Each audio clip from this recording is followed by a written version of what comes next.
like to thank his parents for always being there for the 12 years he has played the game.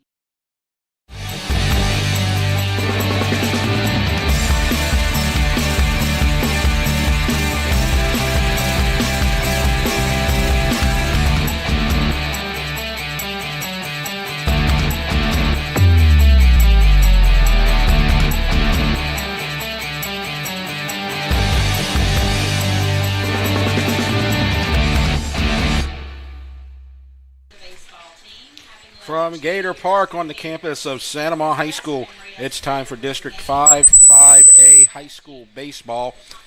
I'm Jeff Porsche, and I'm joined by Mike Moeller. We welcome you to tonight's Ascension Parish matchup between the visiting East Ascension Spartans and Santa Maria Gators.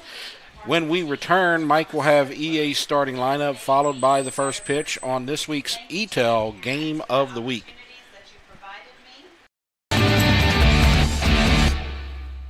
Well, I've had back pain now and then, but it got so bad I couldn't even bend over. I didn't want to resort to pain pills, so I chose Peak, hoping they could relieve the pain. They got me active again. I even lost weight. I believe in better. I chose Peak. Choose Peak Performance Physical Therapy. Piku Builder Supply, your one-stop lumberyard, provides an extensive selection of quality building supplies for your new construction and remodeling. We offer computer-aided estimating of your building and remodeling plans, as well as blueprint copies. From humble beginnings to becoming the industry leader in Gonzales and beyond, Piku proudly supports our local community because we believe in giving back to those who have had a hand in our success. Let the experts at Piku Builder Supply help you with your new project today. Dr. Brian Hollis is Ascension Parish's orthodontist. Dr. Hollis has an excellent reputation for bringing state-of-the-art technology and the highest standard of patient care to Ascension. He attended LSU Dental School, and he completed a residency to become a board-certified specialist in orthodontics.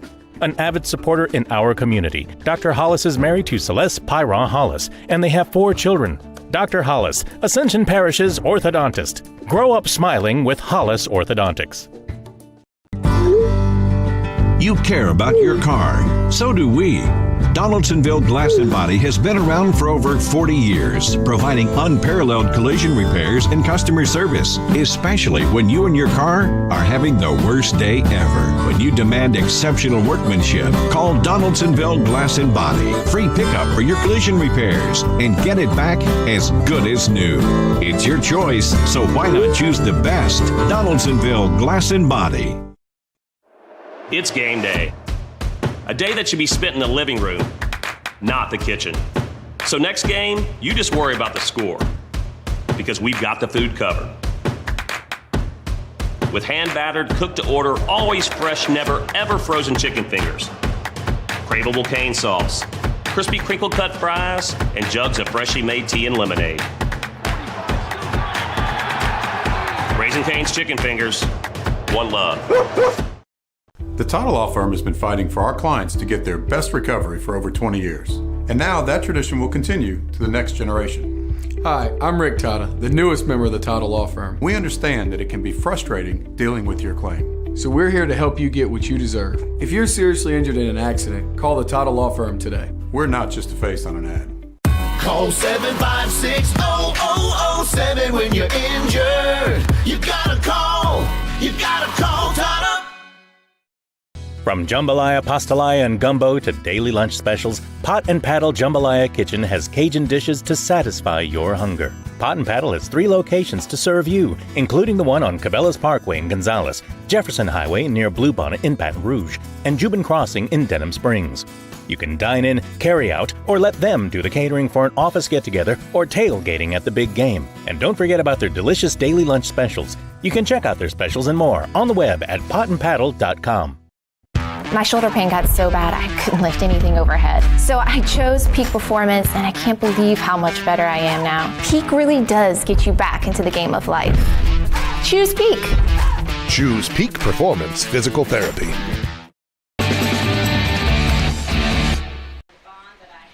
We're at Gator Park here at Santa Maria High School. I'm Jeff Porsche, and we're joined by Mike Moeller. And we are going to have first pitch shortly. Maybe delayed a few minutes because we have senior night here at Santa Monica High School, and still a couple of seniors left to be introduced. But we're going to have first pitch probably in the next 10 minutes or so. And this is a big game in District 5-5A play. It's also a big game in terms of playoff power ranking implications, and the playoffs begin next week.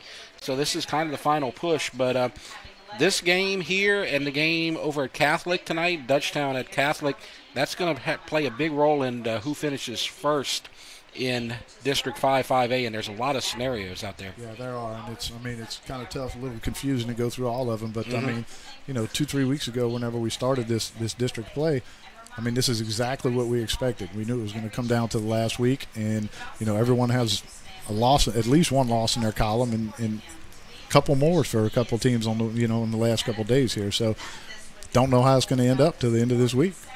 And looking at the scenarios. Not all of them, because you said it's kind of complicated. Dutchtown's in the driver's seat right now because if they can sweep Catholic, they wind up winning district outright. Santa Monica can win a share of district, but they need Dutchtown to lose a game, and they kind of have to sweep in order for that to happen as well. East Ascension, depending on what happens, they could finish as high as second in district. They're kind of mathematically eliminated from the district title, but they're also kind of in the 20s in the power rankings. So a couple of wins against Santa Monica, and they could get an opportunity at a home game. Yeah, and I mean, they've got Santa Monica tonight and Thursday, I believe. So I mean, if they could pick up one win here, I mean, if the season ended today, I think these two teams would match up actually in the playoffs. So if East Ascension could pick up a win, in these next couple of games, maybe move up a couple of slots, they can avoid that. And what would be interesting if these two teams split and they don't move very far in the power rankings, they could face each other a third time in the first round of the playoffs, which we'll be covering next week here for our game of the week. So that's something to look at as well. Looks like all of the senior players have been introduced, and so we aren't too far away from the first pitch. Of course, Santa Monica still has to clear out and take the field and all that, but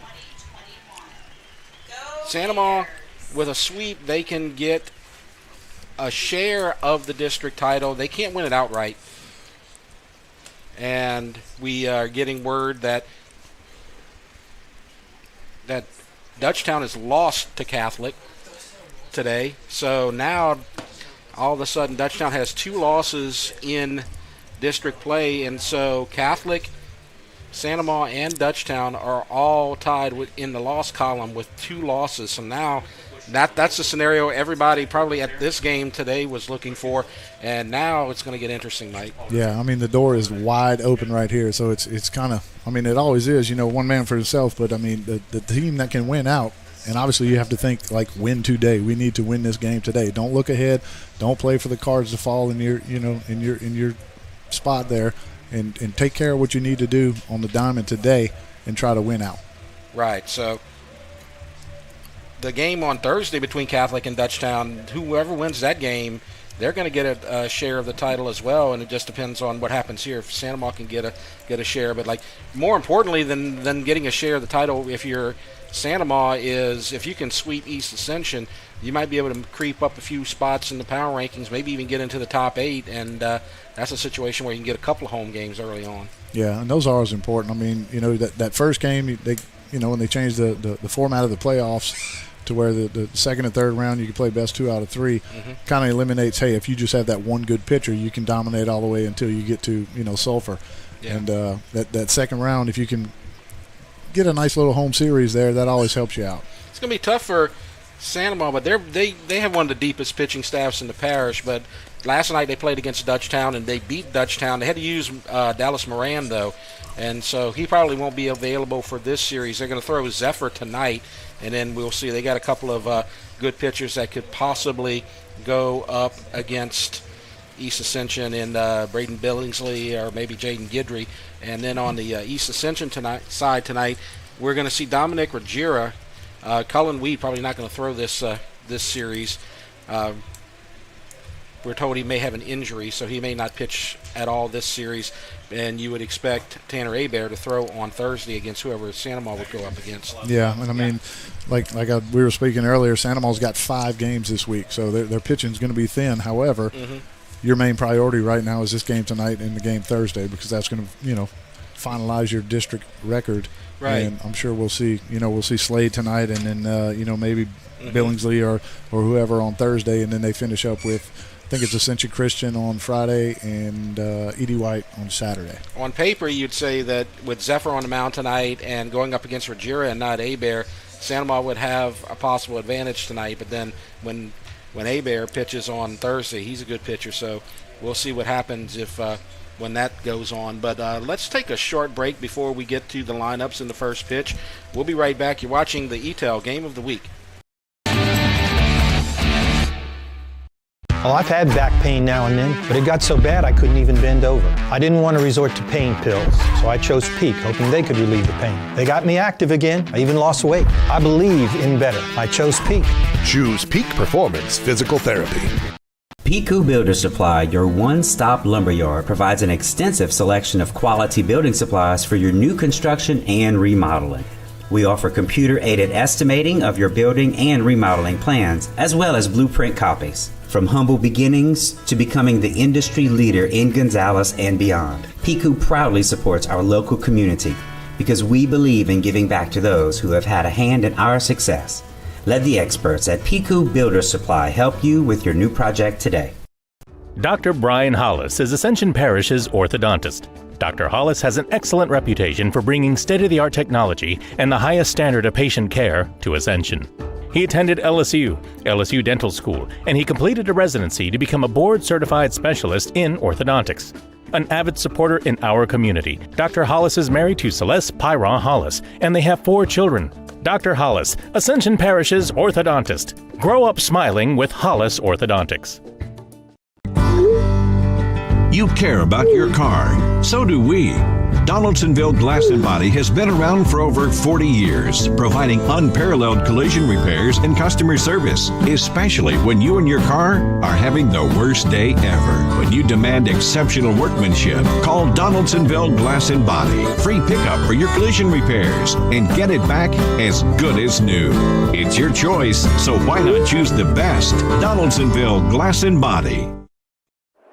It's game day. A day that should be spent in the living room, not the kitchen. So next game, you just worry about the score, because we've got the food covered. With hand-battered, cooked-to-order, always fresh, never, ever frozen chicken fingers, craveable cane sauce, crispy crinkle-cut fries, and jugs of freshly made tea and lemonade. Raising Cane's Chicken Fingers, one love. The title law firm has been fighting for our clients to get their best recovery for over 20 years. And now that tradition will continue to the next generation. Hi, I'm Rick Tata, the newest member of the title law firm. We understand that it can be frustrating dealing with your claim. So we're here to help you get what you deserve. If you're seriously injured in an accident, call the title law firm today. We're not just a face on an ad. Call 756-0007 when you're injured. You gotta call Tata. From jambalaya, pastalaya, and gumbo to daily lunch specials, Pot and Paddle Jambalaya Kitchen has Cajun dishes to satisfy your hunger. Pot and Paddle has 3 locations to serve you, including the one on Cabela's Parkway in Gonzales, Jefferson Highway near Bluebonnet in Baton Rouge, and Jubin Crossing in Denham Springs. You can dine in, carry out, or let them do the catering for an office get-together or tailgating at the big game. And don't forget about their delicious daily lunch specials. You can check out their specials and more on the web at potandpaddle.com. My shoulder pain got so bad I couldn't lift anything overhead. So I chose Peak Performance, and I can't believe how much better I am now. Peak really does get you back into the game of life. Choose Peak. Choose Peak Performance Physical Therapy. Stand by. And we are just about ready for the first pitch now. East Ascension versus Sandoval in a game that, as we said, knowing that Catholic has already beaten Dutchtown today, this is a game that's going to be very interesting and very important in 5-5A play. And so as you see right there at home plate, You got the two coaches there and a couple of umpires. Apparently, we're going to have a two-man crew here today, not a three-man like we had last week. But you see Coach Cowan and Coach Bravada there, and they're just talking over everything. And we are just about ready to start this game in just a moment. So what we can do right now, as we get ready to see Santa Maria take the mound, as they shake hands at home plate, Mike can go over the starting lineup for East Ascension and their batting order. Well, offensively today for the Spartans, leading off is going to be the center fielder, number 3, Cale Babin. Batting second, the third baseman, number 11, Tanner Abair. In the 3-hole, the catcher, Jacob Falgoose, he's number 28. Batting cleanup, number 17, and doing the pitching, Dominic Ruggiera. Batting fifth, number 18, Brock Abair, and he'll play first base. The shortstop, Landon Gotro, number 36, will bat sixth. Batting seventh, number 12, second baseman, Chance Meir.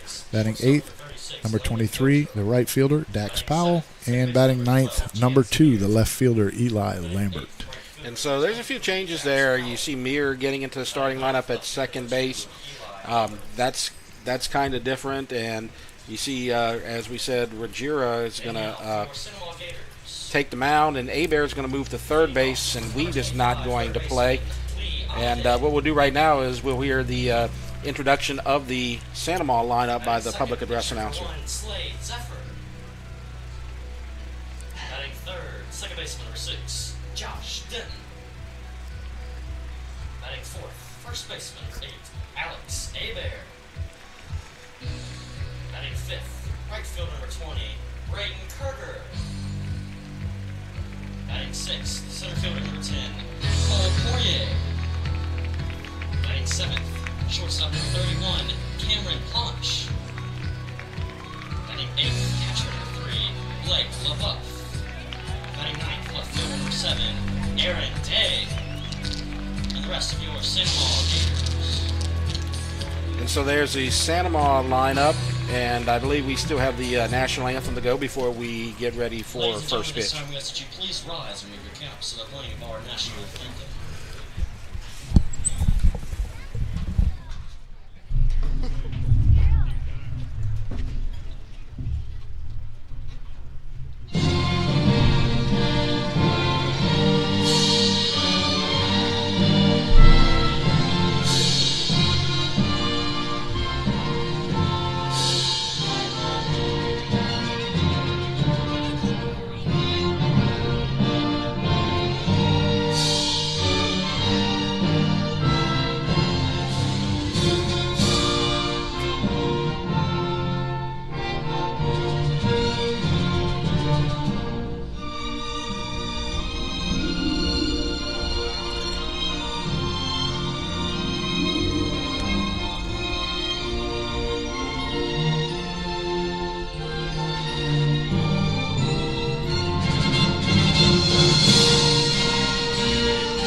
Just about ready. As you see, Slade Zephyr taking the mound for the Santa Maria Gators, and we saw him last week against Dutchtown. He got the loss.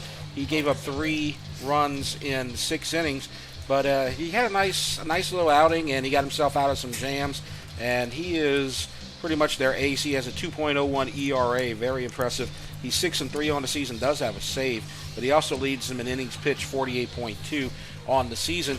And we heard it in the introductions, but Mike, why don't you go ahead and give us that defensive setup for Santa Maria one more time? Yeah, so defensively today for the Gators, in the outfield left to right, we got Aaron Day, Cole Poirier, and Braden Kerriger. On the infield, third base, Lee Amadei. Shortstop, Cameron Planchet. Second base, Josh Denton. First base, Reggie Abair. On the mound today for the Gators, Slade Zephyr, and behind the dish, Blake LaBeouf. And so Zephyr getting ready. He's got a couple of pitches left to go, and then he will see the top of the East Ascension lineup, and that'll be Cale Babin, the center fielder, Tanner Abear, the third baseman, and Jacob Falgu, the catcher. So we are just about ready for the first game in the final 5-5A series for both East Ascension and Santa Ma.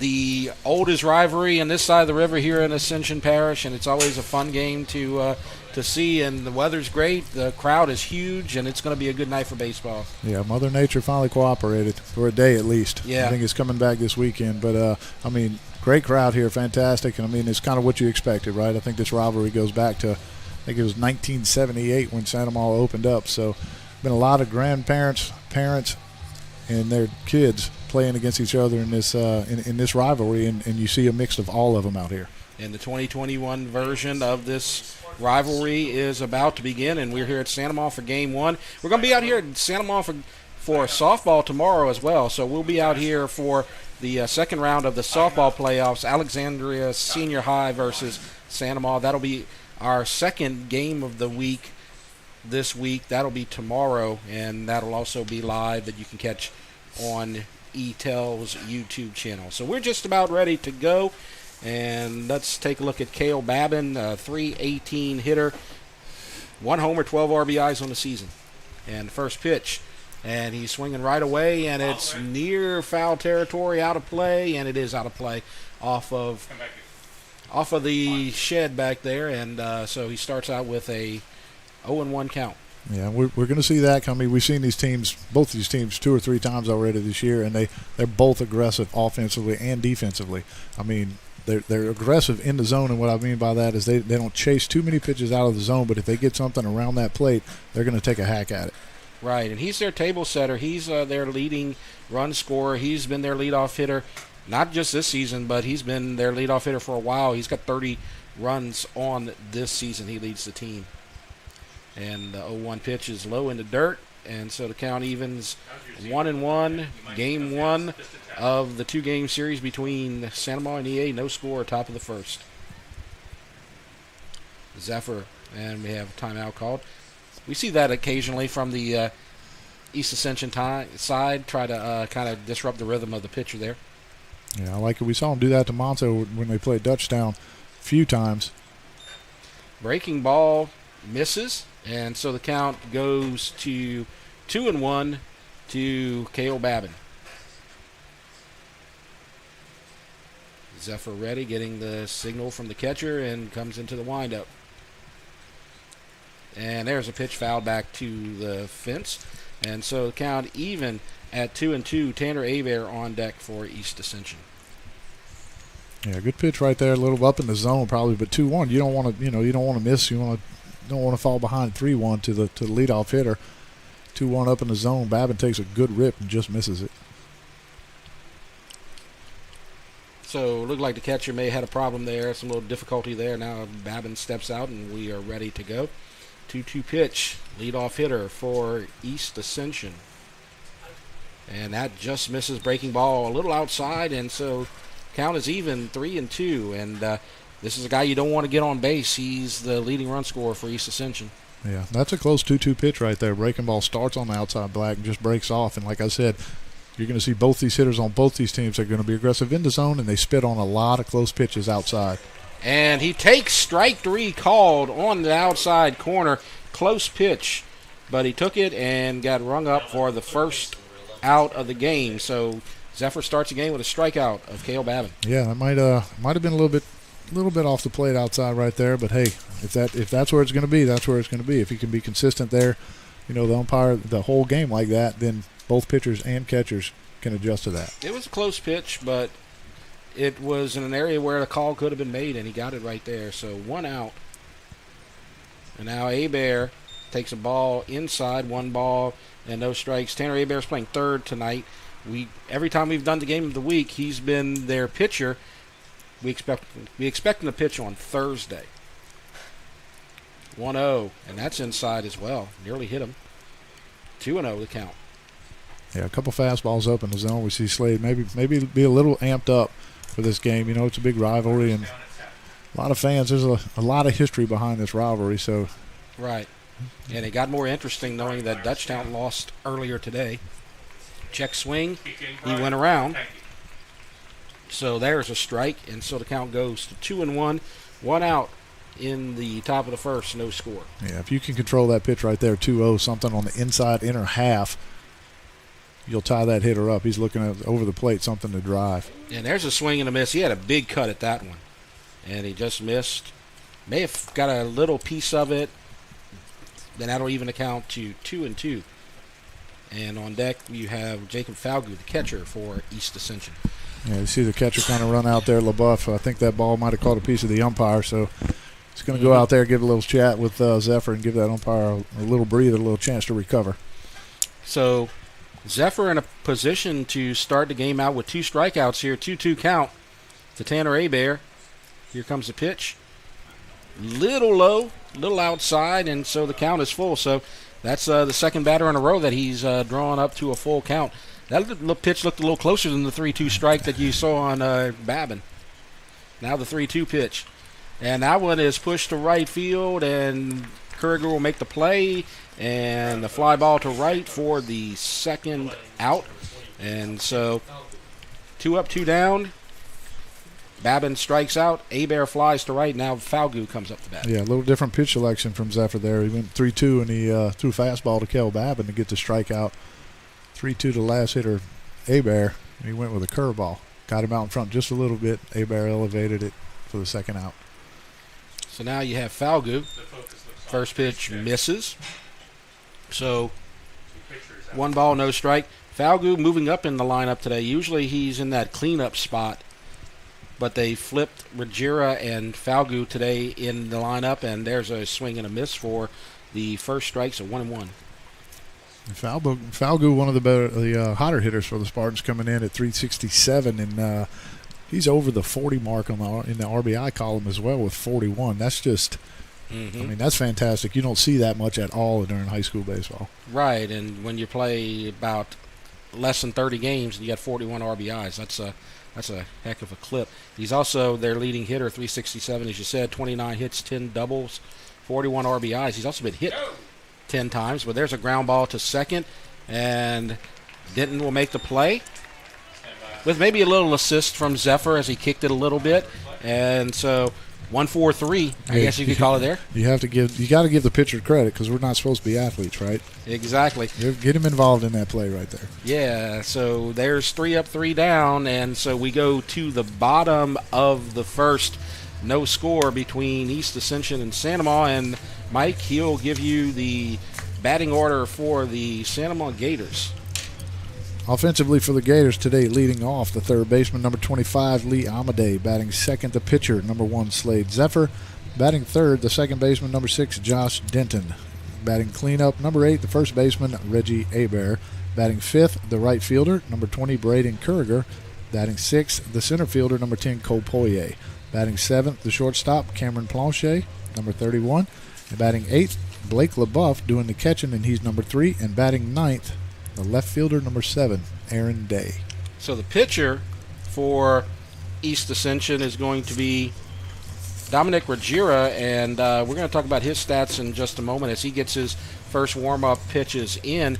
But before we talk about Ruggiero, let's talk about the rest of the defensive lineup for East Ascension. Yeah, for the Spartans, defensively in the outfield, left to right, Eli Lambert, Cale Babin, and Dax Powell. On the infield, third baseman Tanner Hebert, shortstop Landon Gotro, second baseman Chance Meir, first baseman Brock Hebert. In the battery for the Spartans today, doing the catching, Jacob Falgout, and on the mound, Dominic Ruggiero.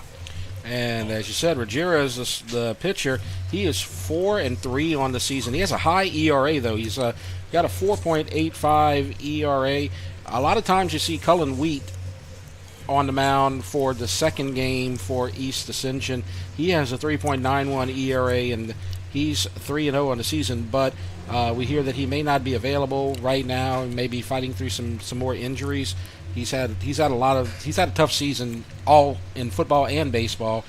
But you're going to see instead Ruggiero, and he's given up some runs, but he's a solid pitcher, and he's got a winning record on the season. Yeah, 4-3 as you stated. I mean, the ERA is a little bit elevated, but it can be tainted. I mean, we're not sure, who he pitched against, who he matched up with, but right.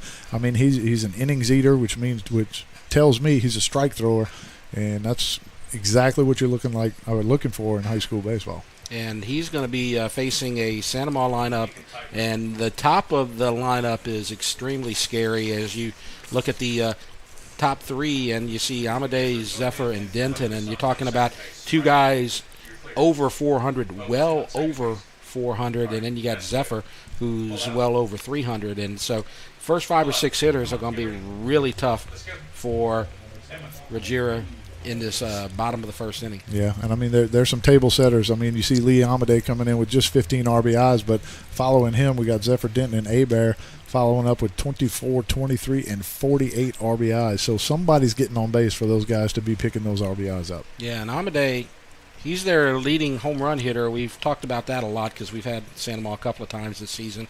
He's leading with 4 home runs from that leadoff spot, and he's batting .446. And he takes a ball on the first pitch for 1 ball, no strikes. What also stands out to me with Amadei is, you lead off hitter, you want him to take some pitches, know his zone, see some pitches from that pitcher, try to wear him out, maybe give his teammates a good look at him that first time around. He does lead the team with 32 walks, so that tells me he's embracing that leadoff role.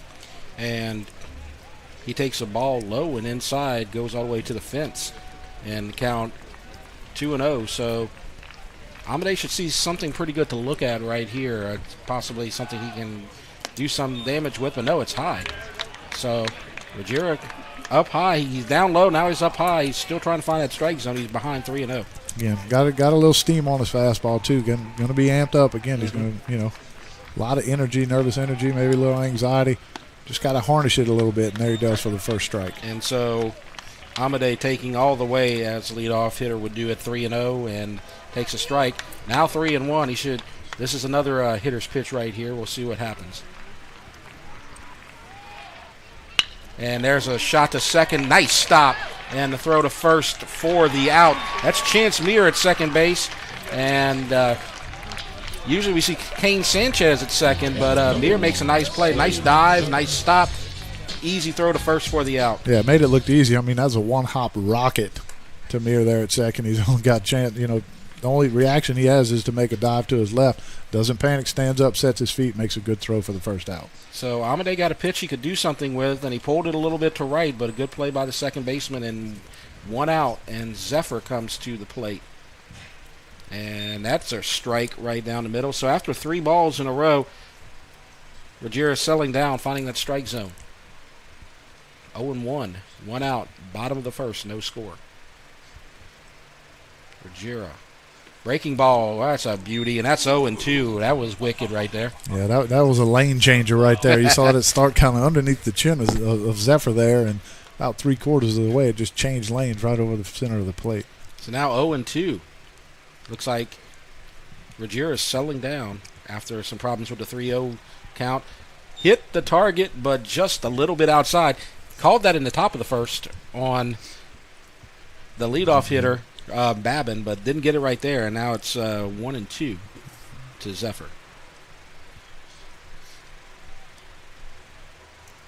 And that's up high, and so now he falls to 2-2. So 2-2, 1 out here. Zephyr, 337 on the season, and he has 24 RBIs. Nearly hit a game-tying home run last week when we saw him against Dutchtown, and there's a fly ball to deep left. And up against the wall, and it hits the wall, and it's going to be a stand-up double for Zephyr. And that's a mirror image of what we saw in the 7th inning against Dutchtown Tuesday night, as he hit the top of the wall with a deep fly ball, and a couple of feet away from a home run, winds up with a double. Yeah, got a little hanging curveball there, stayed a little bit up in the zone. Put some nice backspin on it. I kind of had to check the flags to see if we had some wind blowing out, but it looks like the wind's blowing straight down. So he put a charge into that ball, a couple feet away from a home run there. And there's a courtesy runner coming in for Zephyr. I believe it is number 9, Peyton Melanson. Courtesy runner at second base for the Gators, number 9, Evan Bourgeois. Evan I'm Bourgeois. looking at the wrong lineup. Yeah. My fault. Evan Bourgeois. So, yeah, there you go. And even in his senior introduction, he was talking about pinch running, so should have known that was coming.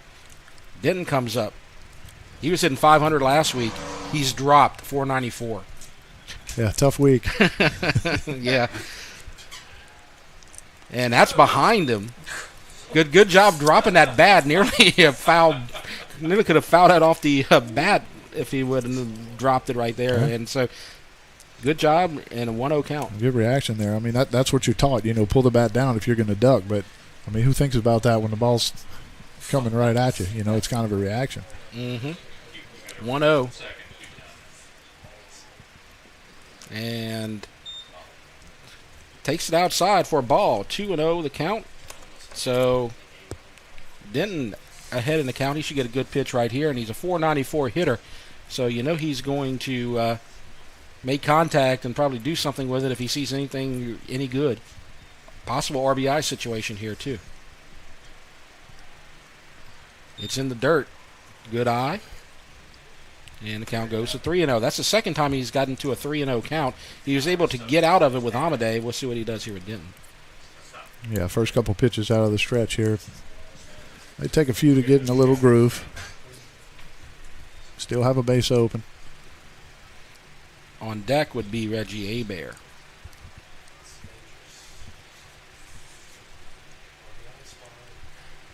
Looks a second, now comes to the plate, and there's a strike called right down the middle. And so now the count improves to 3-1. Then taking all the way, he should get a good pitch right here as well. You saw Amade take a 3-1 pitch, ground out to second. Second baseman playing at the bag. And the 3-1 pitch is outside, and so he draws a walk. And so now you have runners at first and second with one out, and Reggie Hebert coming to the plate. The RBI king here for Santa Ma as we have a timeout. Coach Cowan's going to go to the mound and talk it over with Ruggiero. He's already got kind of a high pitch count already. He's throwing a lot of pitches. He's throwing a lot of balls. He's throwing some strikes, and then he gets into a situation where he throws like 2 or 3 balls in a row, though. Yeah, and it's going to be tough if you're working behind all day. I mean, typically you're taught as a pitcher, hey, work ahead, throw strike one somewhere down low in the zone. In case they do get aggressive and try to swing, you want it somewhere on the ground. Pitching from behind is just, you're just digging your grave. That pitch count is going to get elevated every single hitter, and that kind of shortens your stint out there. And you want to be in a situation here with another game on Thursday and East Ascension played on Monday. You don't want to wind up getting pulled early and then having to go deep into your pitching staff because you still got a game on Thursday and you used some guys yesterday as well. Right. You just talked about the RBI guys up. Reggie Hebert, he's got a chance to pick up 2 right here. So he's coming up in the situations and with the ducks on the pond. Exactly. And first pitch, Hebert, and I think that hit him in the elbow, and it did. And so he's hit by a pitch. And so that'll load the bases. And then you got the guy coming up, not the RBI king here, but the guy in Kerger who's sitting 309, and he had the big hit last night against Dutchtown that got them the lead that they never relinquished last night. And that was really big for him. They talked about it in the article in the Advocate yesterday or today as he was the third out in the first game, and then he was able to get the RBI, though, in the second game. So redemption for him. Now he's up with the bases loaded. And there's a strike called on the outside corner. So that outside corner is all of a sudden a strike again, and so 0-1 to count. Yeah, good take right there by Kerger, though. You seen a walk and a hit by pitch, the 2 hitters prior. So you don't want to be too aggressive, and he actually painted that ball on the outside corner. Infield playing deep, looking for the double play ball. Breaking ball up high, count evens at 1-1. So you got Bourgeois, the pinch runner, the courtesy runner at third. You have Denton at second and Hebert at first with 1 out. Ruggiero trying to get out of a jam, and it's grounded just foul. That would have gone for extra bases, maybe cleared the bases, but misses by a couple of feet. Looks like it just missed Bourgeois, who was just barely in foul territory there. That's where you want to stay when you're on that third base bag. You don't want to get hit by a ball in fair territory and cost your team an out. So that'll give us a 1-2 count with the bases loaded and 1 out in the bottom of the first. There's a pitch way outside. Setting up outside, but way too outside, and so count evens 2-2. Santa Monica with an opportunity to take an early lead here in the bottom of the first. Now look for Falgu to make a little adjustment back there when he's trying to go away. Don't set up too far outside because it looks like Ruggiero has a tendency to. And that's going to score a run. Might score them all. That's going to be a grand slam home run. Thought it was a sacrifice fly for a second, getting one. Now he went yard, and he just bombed that one. That would have gone out of any park. Grand slam for Braden Kurriger. And he was the hero last night. He's the hero here tonight so far. And Santa Monica takes a 4-0 lead. Yeah, I mean, that's a pitch that Ruggiero would probably want back. Got it elevated.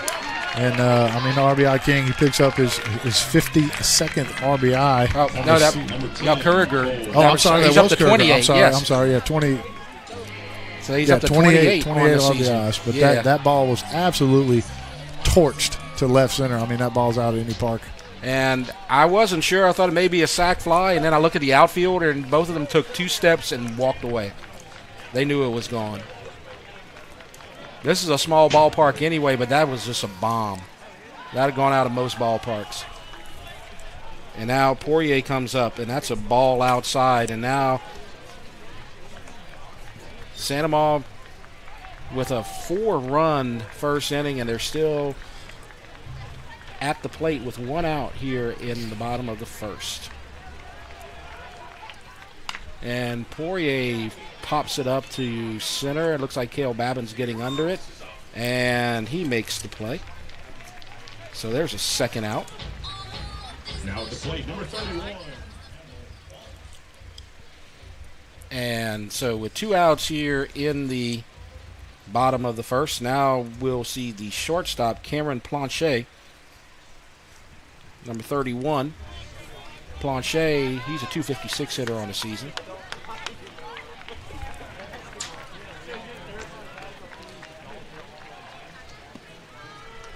And there's a strike called on the outside corner. We talked about it, though. The top of that Santa Monica lineup, 400 hitters, 300 hitters, all of them getting on base and scoring on the grand slam. That top of the lineup is just deadly for Santa Monica. Yeah, they can all do damage up there.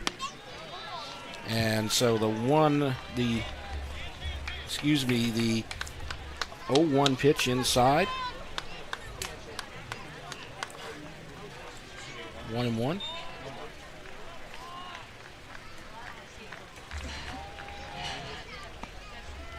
And 1-1 pitch taken outside for ball 2. Again, we're going to see Ruggiero's pitch count elevate here in this first inning. Still only has 1 out. And like you said, you got a big game on Thursday. You want to try to eat up as many innings as you can today. Right. They were able to get the 2nd out, the fly ball to Cale Babin. So he does have 2 outs. So, right. But the count is 3-1. Just having trouble finding the strike zone. Yeah, I mean, you're still in this ball game, 4-0 first inning. That's nothing. Right. We've seen way crazier things happen than that. Just try to keep your composure here. Get back in the zone, throw some effective strikes, get your team back in the dugout and give them a shot. But he draws a walk right there, does Planchet. And now Blake LaBeouf, the catcher, number 3, is going to come to the plate. He's a .267 hitter on the season, so Planchet at first with 2 outs. Ruggiero trying to minimize the damage. 4 runs in the bottom of the first. And there's a ball low. Planchet not going anywhere. Planchet on the season does have 4 stolen bases. 1-0 count.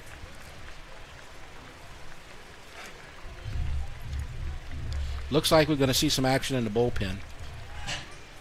And a fly ball deep to Babin. He steps back and he's got a play, and he makes the catch for a 3rd out. And so the grand slam by Braden Kurriger, 4 runs in the first off of 2 hits and 1 player left on base. And so We'll go to the top of the second with our score: Santa Maria 4, East Ascension nothing. We'll take a break. You're watching the ETEL Game of the Week. The athletic training staff of East Ascension High School would like to thank Piku Builder Supply, Donaldsonville Glass and Body, SKR Construction Corporation, Baton Rouge Orthopedic Clinic Foundation, Eustis Mortgage, Ross Downing, GMC, for their support of the EA Sports Medicine Program. Going to the top of the second, and Santa Maria with the 4-0 lead. They got 2 hits, but one of them came when it counted. The one-out grand slam from Braden Kurger, and that blew this game wide open, and now Santa Maria has a 4-0 lead, and we do see activity in the bullpen. Cale Babin. Yeah, it looks like Cale Babin may be warming up the pitch.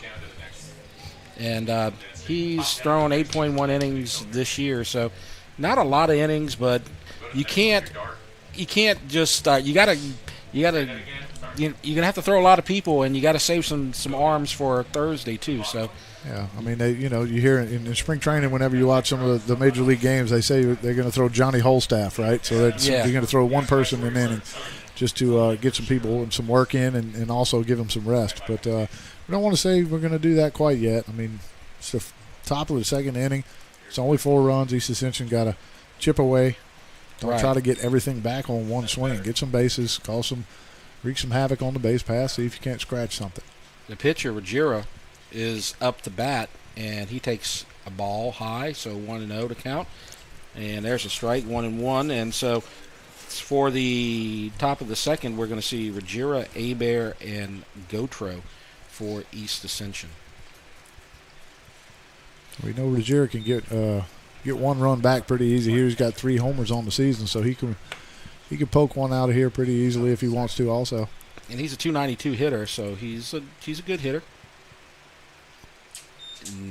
Close pitch. Takes it for a ball.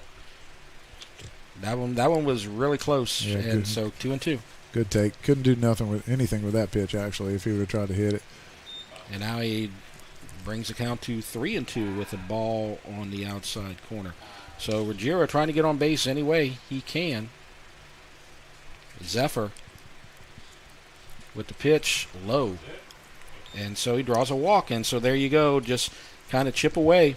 Like you were saying, you need to get some runs. And you get a run here, get a run there, and try to stay in this ball game. Yeah, and a little odd pitch selection there for me, actually, to kind of get up 4-0, Mm-hmm. You want to get your team back in the dugout as soon as possible. You want to shut down inning right here, and he kind of the 3-2 curveball there just misses. I thought maybe Zephyr would just go right after him, but he didn't, and he takes ball 4. And now at first base, courtesy runner Jordan Goodlow for East Ascension. Kind of, as you said, not what I would expect to see from Zephyr, being the ace of their staff. Possibly come right at him, and he takes a strike on the outside corner to Brock Hebert, the first baseman. And you got to get a run or two here and there, because when you're facing Zephyr, he's not going to give up a lot of runs. He's not going to give up a lot of hits. But he's able to pitch himself out of jams. He's a good pitcher, so you got to get something. Got to get something early.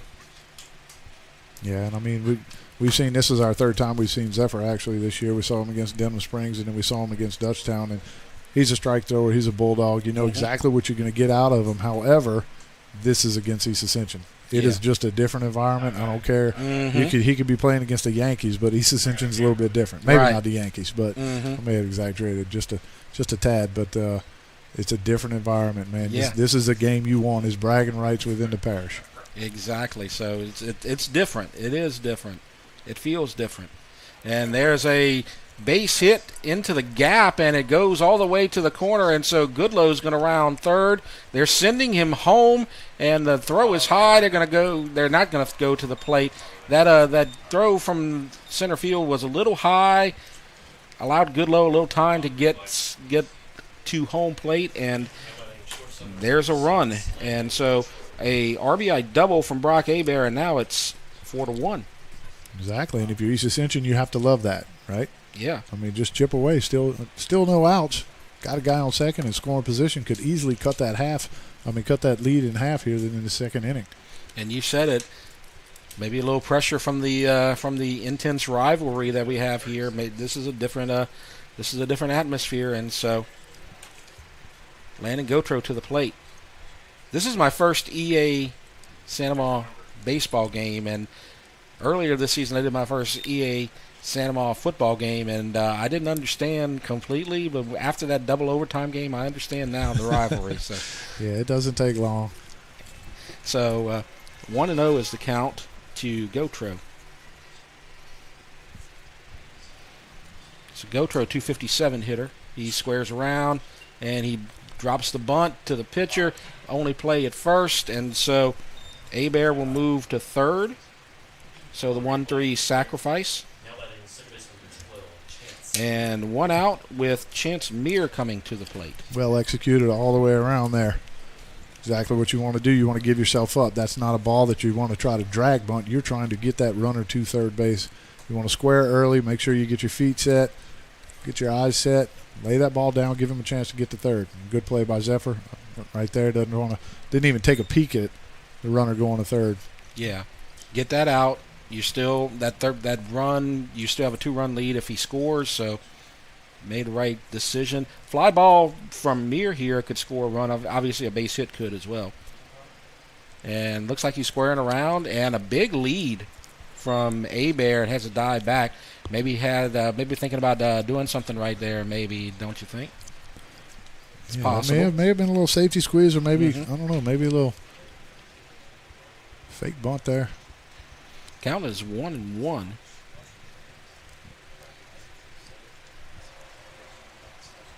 So Meir, 276 hitter.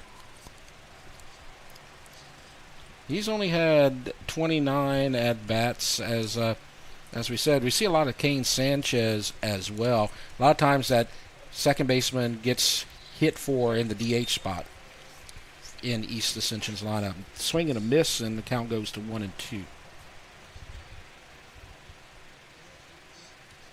Cowan giving him the signals. You see Abear over at third base. 2 strikes, probably the bunt out of the question right here.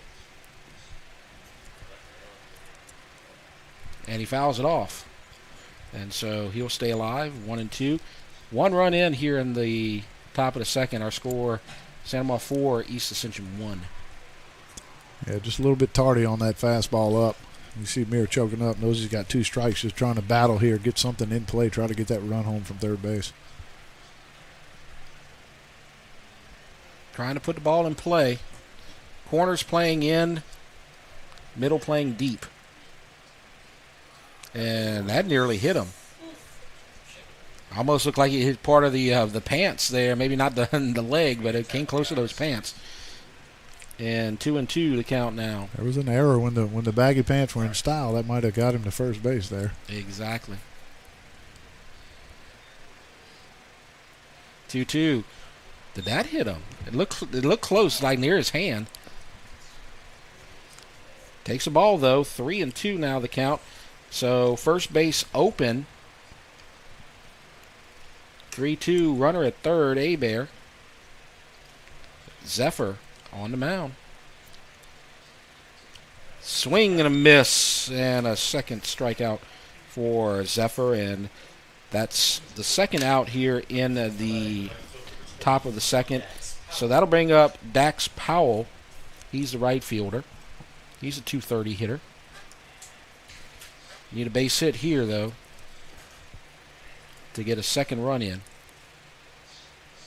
Yeah, good job by Zephyr coming back right there. I mean, to keep that runner at third base with less than 1 out is huge. You know, for East Ascension, you would have loved to pick that up. I mean, that's right there. It's just a ball to the outfield or whatever, but He got tied up just a little bit on that fastball. Good pitch by Zephyr. You had an opportunity to cut the lead in half right there. We'll see if that comes back and haunts them later, but still an opportunity right here if Powell can get a base hit. And it's in the dirt. Good job by the catcher, LaBeouf, keeping that in front of him, not letting it go to the fence. I would have scored a run right there. Absolutely. And that's some kind of confidence you have to have within your catcher, with those runners on third base, crucial runners even. You want to be able to know you can spin a breaking ball to try to get a swing and a miss, and your catcher will block it up for you, and you don't have to worry about that runner at third. 4-2 is a lot more manageable than that 4-1 deficit. They need to get this run across. And he takes a strike on the second pitch. So now 1-1 to count to Powell.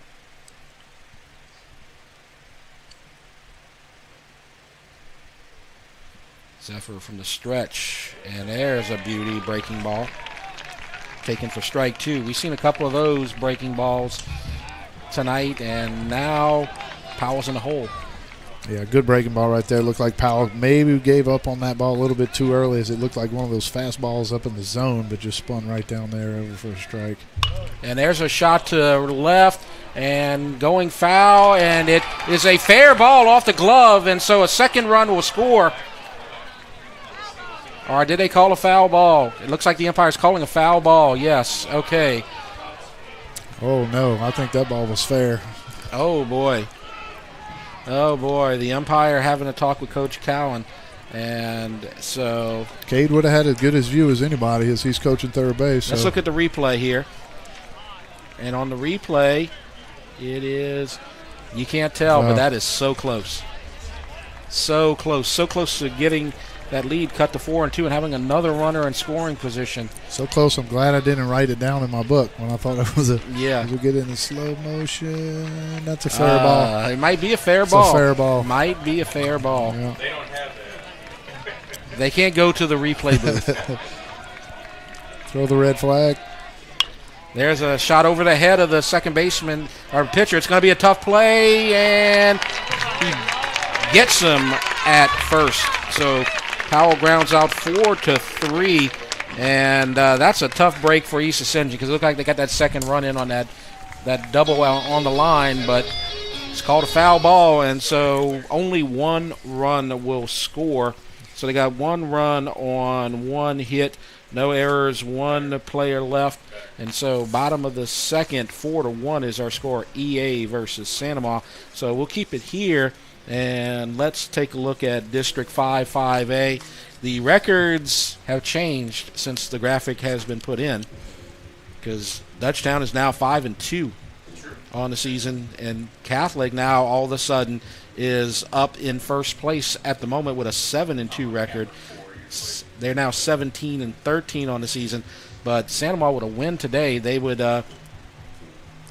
get to that 7-2 spot as well. Yeah, and they'd be up there tied with Catholic. And I mean, we said it again 2 weeks ago. Everybody was looking at Catholic losing record, had a few little hookups to begin with in district play, and all of a sudden they've catapulted themselves up to to at least a share of the lead in the district. Catholic could still win the district outright if they sweep Dutchtown. They win on Thursday night, and if Santa Ma does not sweep East Ascension. Correct. Then Catholic wins the district outright, which would be amazing because they started out with that shutout loss against East Ascension, and they had a tough beginning of the season, but they've come along strong at the end like Catholic always does. Yeah, they're always a good team. And, I mean, that's what makes this district so interesting. I mean, you're going to have four teams right there, battling it out for the end. Anybody can beat anybody, and it's going to come down to the last two games at least to figure out who's going to win that district championship. So it's going to be fun, and of course, it's fun to win district, but if you win district and lose in the first round of the playoffs, it's not so much fun anymore. So trying to get a top 8 seed, trying to get some home games, and trying to get some favorable matchups in the power rankings is just as important as winning district. So a win today for either of these teams would be helpful in that matter. So we'll see what happens. And now you got 9, 1, and 2 coming up. Aaron Day, Lee Amadei, Slade Zephyr, and they're going to face Ruggiero. First pitch, ground ball to first, and an easy play for the first baseman. And that's Brock Hebert with the play unassisted for the first out. So one pitch, one out. And we talked about eating up those pitches and wasting a lot of pitches and throwing a lot of pitches in the first inning. One pitch, one out. That's a big difference. Yeah, it is. That's what you want. That's what I'm talking about. Get strike one. Get ahead of the hitter. Work on top. Throw something down in the zone to get ahead. I don't care if it's curveball, changeup, fastball. Throw something over the plate down in the zone. Good chance if you get a swing, you're going to get a ground ball. Amade, he grounded out to second in the top of the first. This is his second at bat in the second inning. There's a strike. 0-1. Ruggiero from the windup. And that one's low, so that'll even the count at 1-1. We're in the bottom of the second. 4-1 Santa Ma. Braden Kerger grand slam. That makes the difference so far, although East Ascension did get a run back in the top of the second. And that goes off of the helmet of the catcher, I believe, Falgu, and so that's low. 2-1 to count. So now you're at the top of that lineup, and again, that was the part of the lineup that gave Ruggiero fits. He was able to get Amade out, but then he gave up 4 straight base runners. All 4 of them scored. Very important that you get 2 outs here and kind of set the table for getting to the next inning and having Zephyr up there with nobody on. And that's low. So now he falls behind 3-1.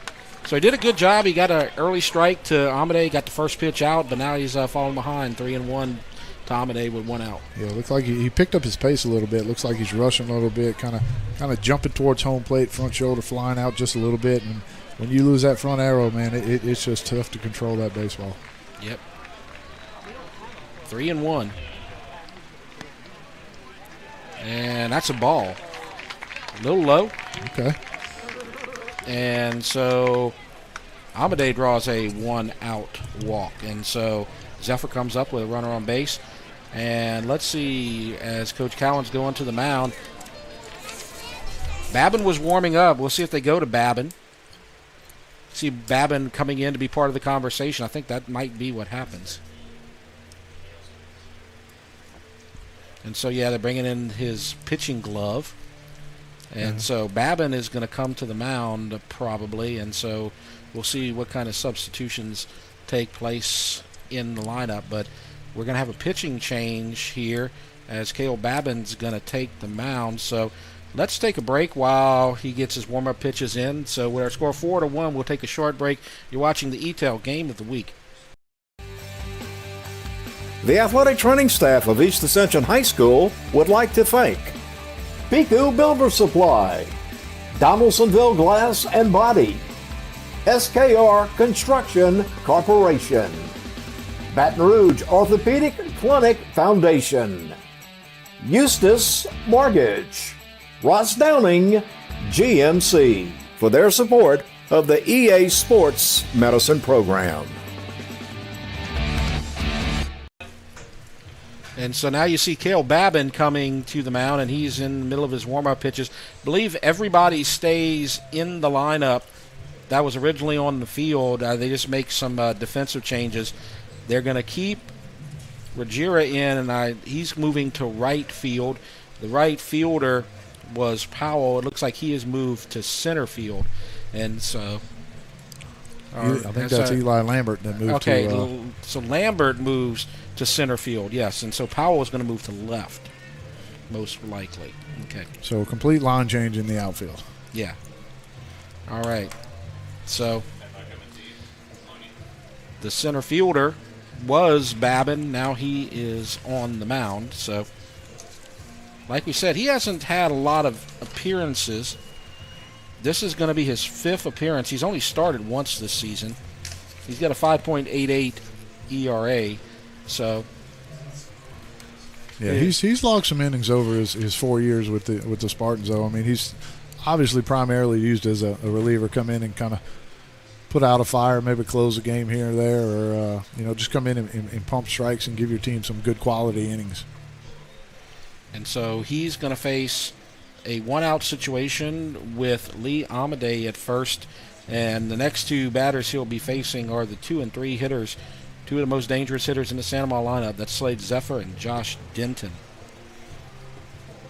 So he's got to put out a little bit of a fire here, because with 4-1 early on, you got to keep them close. extend this lead to 5-1, 6-1, it's going to start to get dangerous with a guy like Zephyr on the mound for Sanama. So we are ready to go.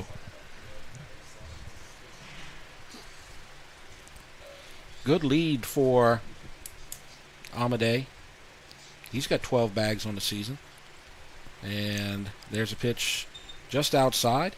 And so he takes it 1 ball, no strikes in the bottom of the second.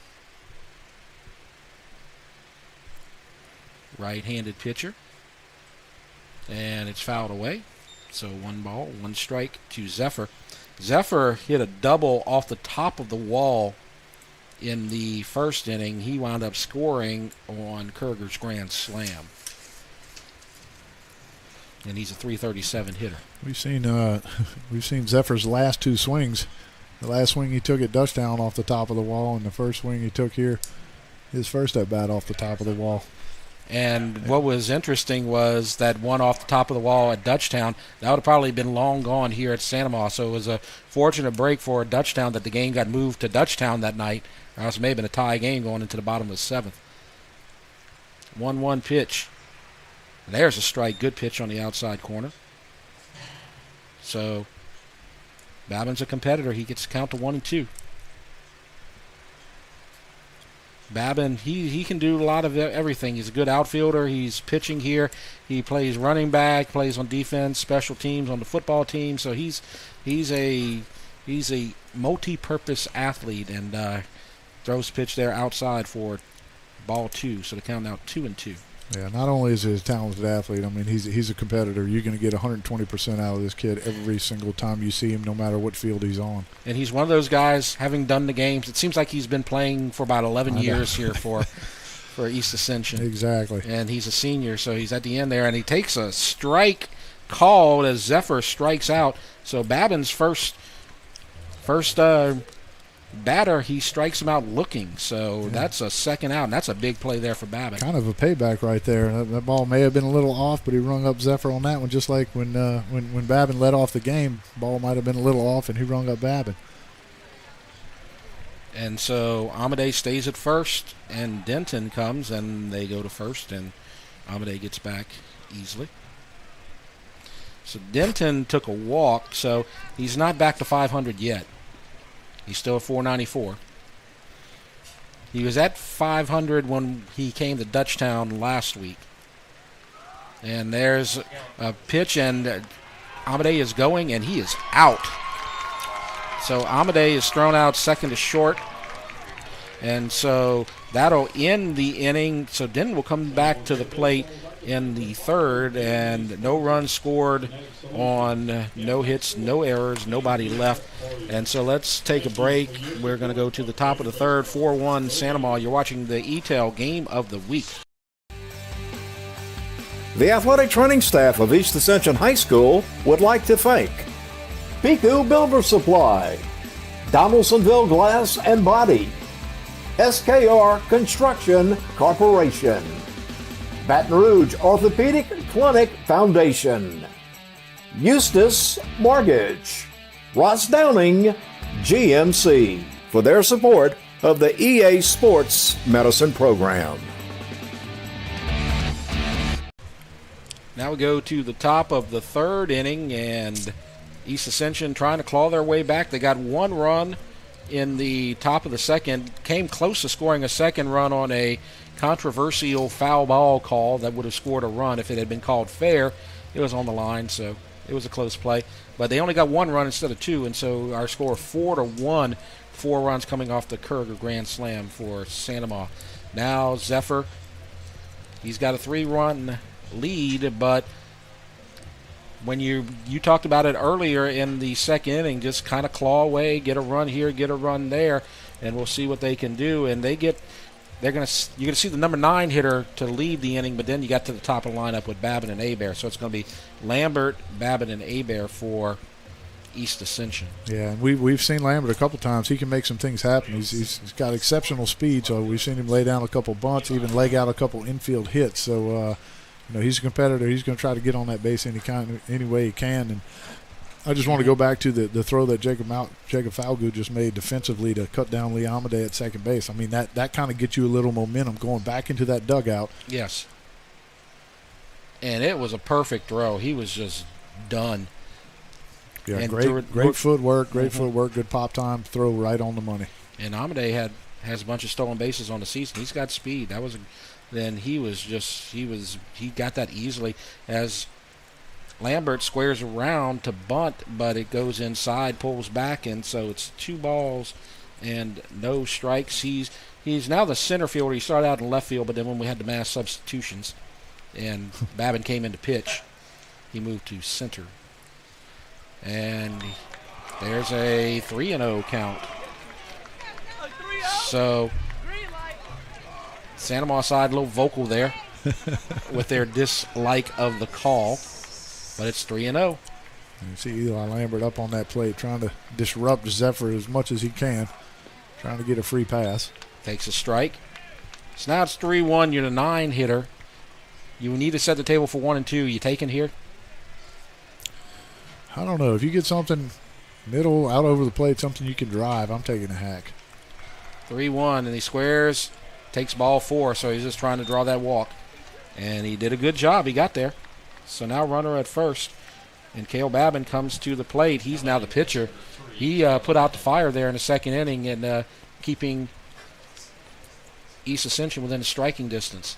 So he did a good job of pitching and getting out of that second inning.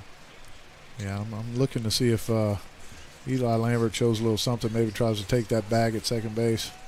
One of these first couple pitches here to Babin. So Babin comes up, and it looks like, as I look over to the bullpen, that Jaden Guidry's about to warm up for East Ascension, and you see Coach Bravada coming in to the mound on cue, and so he may be a little worried about what he's seeing out of Zephyr here tonight, and they may have to go to Guidry early to hold on to a lead here. Mike, what do you think? Yeah, I'm trying to see. It's a little confusing. I don't think there's anything wrong with Zephyr. Doesn't look like he's laboring physically out there. Maybe just trying to give him a break, give him a little backup over there in the bullpen. Try to get him through a couple more innings here at least. So Guidry, he's a possibility that could have been a possibility to start on Thursday, but then they still got Billingsley and a couple of other guys who can throw as well. So it's kind of a luxury having a guy like Guidry that can come in if Zephyr is off his game a little bit. Yeah, I mean there's more than a handful of good pitchers in that Gator dugout slash bullpen over there right now. I mean they come in with pretty much a team ERA of 2.46, so they're very stingy with the runs that they give up. And first pitch to Cale Babin is a strike called. So Lambert's at first. And he's taking a little bit of a lead. He's got a decent lead. Zephyr right side from the stretch goes back to first. He's in safely.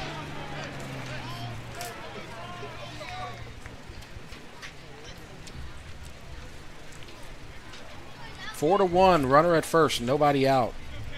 Action in the bullpen. Zephyr trying to get out of the third inning, and he goes to first again. Possibly thinks something's on. Yeah, and if you're Zephyr there, I'm thinking more, hey, let me just throw one over there. Not really trying to pick you off, just let you know I'm thinking about you over there. You run, I mean, if it scores, yeah, it'll cut the lead in half, but priority is to try to get the hitter out. Babin squares, and the runner's going, and it's a high throw and off target, and there's a stolen base. So that throw from LaBeouf, high and on the shortstop side, it's tough to make a play right there, and so that's a stolen base for Eli Lambert. Now runner in scoring position. So this is that chipping away thing. Yeah, that's a called play right there. I mean, you want to square your hitter around, and when the pitch comes, you want to take the bat back in the vision of the catcher there, and make it a little more difficult to pick that ball up and give Eli Lambert a better chance to get that bag at second. It worked. That's interesting. And so now to count 1 and 2, time called. Now Babin back in the box. Lambert trying to dance around and draw some attention, but unsuccessful in a strike 3 to Babin. So now he's 0 for 2 with 2 strikeouts. First out, runner at second. Tanner Hebert coming to the plate. Yeah, maybe trying to do just a little bit too much on that fastball. I mean, it looks so good when it's up. I mean, you just pick it up so much better. It's just tough to get those hands above that baseball to put it in play. And, you know, Babin wants to drive that run in from second base so bad. Yeah. Get a little bit out of your zone, expand, and swing and miss. And so Hebert and Falgu will get an opportunity to drive in a run with 1 out here in the 3rd inning.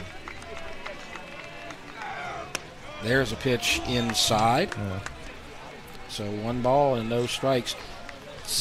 And if you're Zephyr against Babin right there, that's a perfectly executed pitch. Yeah. That's exactly where you want it. When you're taught to throw that ball a little bit up in the zone, you want to go just a little bit above the hands because it's just too difficult to get your hands back up and on top of that baseball. Lambert very active with his lead off a second. He's very animated, trying to draw some attention, trying to get Zephyr to look at him, go back to second. Takes a little look at him right there, and he's back. Got a stolen base already here. 1-0 count. Timeout called. East Ascension likes to take their time. Try to disrupt a little rhythm here. Yeah, and you see that the distraction by Lambert at second. It's got Planchet shaded towards the bag. Oh, and there's a pop-up to third, and Amade's going to have a play. He makes the play, and so fly out to third. And so good job by Zephyr getting out of the hole.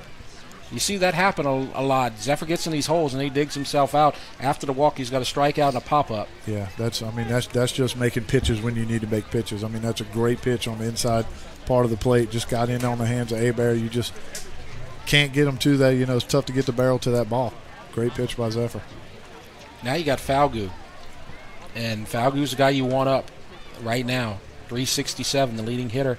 He's got some doubles. He's got some hits. He's got a lot of RBIs, so you got the right RBI guy up with a runner in scoring position. Opportunity to cut this lead in half. 4-1 our score in the top of the third. Zephyr working out the stretch. Denton looking in at second. And that's hit deep to left, but in play. And the left fielder, Day, makes the catch. Got a little bit under it. Yeah, a little bit out in front. Got a ball he liked up in the zone. Got a little anxious, got out in front and popped it up. So no runs, no hits, no errors, 1 man left. And so we go to the bottom of the third, 4-1. Santa Maria with the lead. And so now let's take a look at the visitors. And so we'll take a look at what EA has been doing this season, and they've had a good season. They had that win against Catholic, but then they lost 3 in a row. But then McKinley, they're able to kind of get back on track, and they got some makeup games coming up with Woodlawn as well. So that's a couple of wins you can get right there. But yeah, I mean, they still have a chance to do something and get a high seed. Absolutely. I mean, we talk about Catholic has catapulted themselves into the first place of the district already, and East Ascension pinned a loss on them first district game of this season. So you know they can beat anybody at any given time. So you cannot take anything for granted when you're playing against the Spartans. And, the 3 losses in a row were to Catholic and 2 to Dutchtown, which are actually the 2 teams tied for first place in the district. So, right. I mean, no disrespect or anything there at all by losing those games. They get a sweep here. They finish in second in district, and so it's a tough district to finish second in. They would finish ahead of Santa Maria. So they still got a chance to get a chance to move up. They're, I believe, 22 in the power rankings. They need to get to 16 to get a home game. They beat Santa Maria twice. It's a possibility. So yeah, we'll see what happens. That's what it's all about right now. I mean, you want to try to win this district, and if that's not going to happen, you need to get as many power points and at least some momentum going into the playoffs. Right. As of right now, we talked about it earlier, these 2 teams, according to the power rankings, if the playoffs began today, they would meet in the first round of the playoffs. So you get a split here, and this could this could be a rematch next week at the beginning of the week. So that could even be our game of the week next week. Who knows? So we'll see what happens with that. Still a lot of baseball to be played, though. This is Denton at bat, and so Denton takes a strike. So 3, 4, and 5 coming up. Denton, Abear, Kuriger. This is the part of the lineup that did the damage in the first. 1-0. And there's a pop-up into the outfield, and is it dropped? I believe it is dropped by the right fielder, Ruggiero, and it's going to go all the way to the fence, and this is going to be a run scored. So a 3-base error followed by a 1-base error on the throw, and a run will score. It looked like an easy routine fly ball to right field, but I suppose that the right fielder just kind of lost it. Yeah, kind of looks like it. Yeah, it misplayed it, kind of going back on his heels. And when you're on your heels, that's going to make your eyes bounce around, which is in turn going to make that ball bounce around. A little tough to pick up. But, super strong throw by Eli Lambert in from third base. And I'm not sure what happened. It looked like Tanner Abear didn't pick the ball up because I didn't see him move to his left. Yes. To try to get to that baseball. And then Kel Babin wasn't quite backed up where he was supposed to be either and let the run score. So breaking ball to Abear, strike called. Now it's 5-1. That was about the most unceremonious base clearing hit. I'm like, okay, they scored. Usually try to add some kind of excitement, but it was just kind of a shock. So that's 5-1, and now 1-1 to count to Abear. They marked one error on the scoreboard here at Gator Park. Possibly could have marked 2, but definitely one on the right fielder. Count goes to 2-1. Yeah, you would think one on the fly ball not being caught, and then one on the throw. Possibly 2 errors. And there's a fly ball to short center, and it falls, and it goes around. Now there's going to be a play at second as he tries to get the extra base, and he's safe. So that ball kind of got hit into no man's land. Looked like the center fielder, Lambert, tried to make a sliding play, could not. Then it went off his knee. And then it got past Ruggiero, and so that's a base hit. Yeah, two balls that probably could have been caught out there. Instead, we got one runner and a base runner on second base with no outs. But I just want to go back to the first fly ball. Yes, the one that was misplayed or whatever out there in right field. I don't know if you were paying attention, but Josh Denton never checked up. I mean, he was flying around the bases. Sometimes you see these guys kind of give up, be a little frustrated. Oh man, I just hit a fly ball to right field or whatever. Hustled the entire way, and that's what causes, another mishap. They're trying to, make a good throw to third base or whatever because he's putting the pressure on him. Gets by the third baseman and he scores a run purely on his hustle. Every team in this parish plays that aggressive baseball, always going for the extra base, never stopping, and you saw that right there. And there's a high pitch. It had a little velocity on that one. That's probably the most velocity we've seen here out of Cale Babin. It goes to Kuriger. And that's the guy who hit the grand slam. That's not a brushback, was it? No, not at all. Not at all. Probably just got a little I don't know, a little anger behind that pitch from Babin there, a little frustration. Yeah, I mean he should have 2 outs here in this inning, like you said. Yeah, and then he comes back and paints the outside corner. He throws one at your head, and then what are you supposed to do on the next pitch on the outside corner? That's just tough right there. This inning has been surreal, just crazy so far. You have one run in off of a 3-base error and what could have been another error, definitely one error and an unearned run. And then you have the base hit in the extra bag off of the ricochet. And there's a strike call to Kuriger.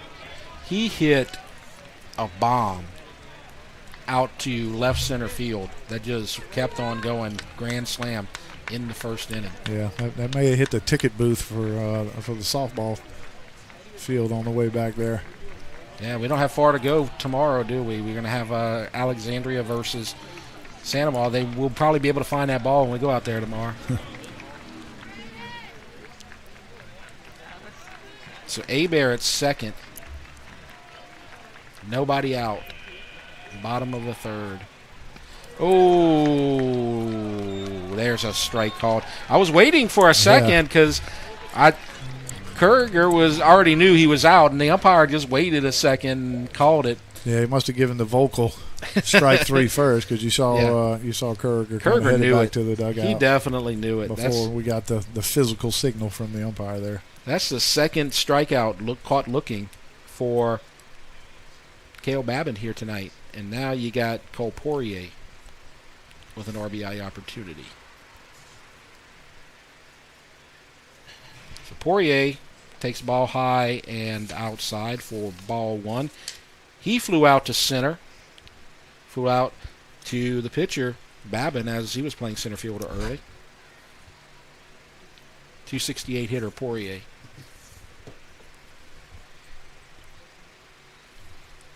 And a breaking ball strike called. I remember this guy. We've had him a couple of times. He likes a delayed call. And we sit there and wonder sometimes whether it's a strike or a ball. Yeah, sometimes, I mean, even when you're out on the field, if you're pitching or whatever, sometimes only the catcher and the hitter can hear it. And your immediate reaction as a pitcher is frustration, and then you see the strike call. There's a shot to right field, and this time Ruggiero makes the play. So fly out to right for the second out. So Cole Poirier's flown out to center and then flown out to right. And now Planchet comes up. He walked earlier. He has an RBI opportunity. 1 run has already scored this inning. 5-1, Santa Ma with the lead. And don't forget about the job Cale Babin's come in. He's done exactly what he's supposed to do. I mean, yeah, he gave up a run, but probably 2 balls that could have been caught. Coming in, throwing strikes. And there's a bunt that's caught in the air by Tanner Hebert. And so Hebert with the catch and the nice out. And so after the error that allowed Josh Denton to score all the way from home plate, you had Hebert reach and then 3 up, 3 down after that. So fly out to third, and that ends the inning. 5-1 is our score. We're going to go to the 4th. We'll take a break. You're watching the ETEL Game of the Week.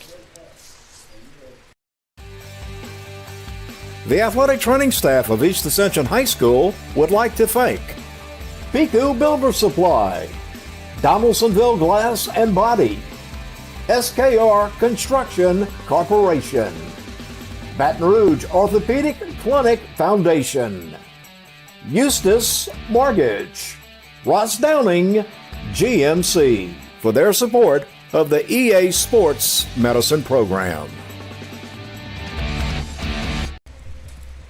So we go to the top of the 4th inning. Santa Ma with 5 runs on 3 hits. And 1 run on 1 hit for East Ascension. And 4, 5, 6 coming up. That's Ruggiero, Hebert, and Gautreaux. So Ruggiero was our starting pitcher. He's now our right fielder. He's had a tough night. He gave up the grand slam. Then he gave up that 3-base error on the drop fly ball a moment ago. So this is a chance for him to get some redemption right here. And you'd like to see him get something good, positive happen and kind of set the table up for East Ascension right here. Yeah, and again, his job is just to get on base, just like he did his first at bat. I mean, that's what you're doing. You're in the exact same position you were in. You were down 4-0 when you had your at bat your first time. Again, you're down 5-1. So same deficit. Just kick and scratch and try to find a way to get on base. And you said he got on base last time. In the top of the second, he was the leadoff hitter. He drew a walk, and he wound up scoring the only run off of a double by Brock Hebert. So he has a chance here to do something. He's their cleanup hitter tonight. So Zephyr comes in the 4th. Still have Hebert in the bullpen. And his first pitch is a ball. May make that Guidry in on the bullpen, not Hebert. 1 ball, no strikes. Just kind of standing there right now, not a lot of action, but he is ready just in case they do need him. You don't want to have a pitcher run out of gas with a big lead like this. Yeah, good pitch right there. So strike 1 called. So 1 ball, 1 strike. Top of the 4th. It's been an adventurous game. It's been interesting. And he gets on the bag again. So he is hit by a pitch. So he gets on base. Now batting So first base number 18, Brock Hebert. he reached on a walk and a hit by pitcher. And so now Hebert hit a double into the gap in the second, and that scored Ruggiero all the way from first. So this is the combination that kind of got everything started for East Ascension in their comeback. Let's see if they can do something again right here. Yeah, it looked like all three pitches there to Ruggiero were trying to work inside. He missed with a curveball and threw the fastball for a strike inside. Tried to come back with that fastball. Just tugged it a little bit and hit Ruggiero to give him the first base, a freebie. And there's a ball. 1 ball, no strikes. To Hebert. Ruggiero's got not a huge lead, but he's got a decent lead, and they go back to first. Zephyr's been preoccupied with that runner at first a lot here tonight, it seems like. Yeah, and you see that a lot out of most of the high school pitchers. They don't like people getting on base against them. They want to try to pick them off and erase it. And sky high to Amade again as the pop-up got under it. Amade makes the play. Hebert, the other Hebert, Tanner Hebert, popped out in the third inning to him as well. So that's the first out. That was a big league pop-up right there.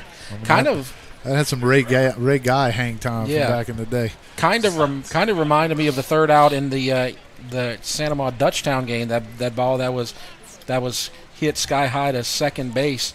I talked to Coach Shake afterwards about that, and he said that wasn't a pop-up. That was a fly ball that went straight to second base and for that third final out. Yeah, I mean, Amade made it look easy, but I can promise you that's not easy. That ball's dancing around up there for a long time.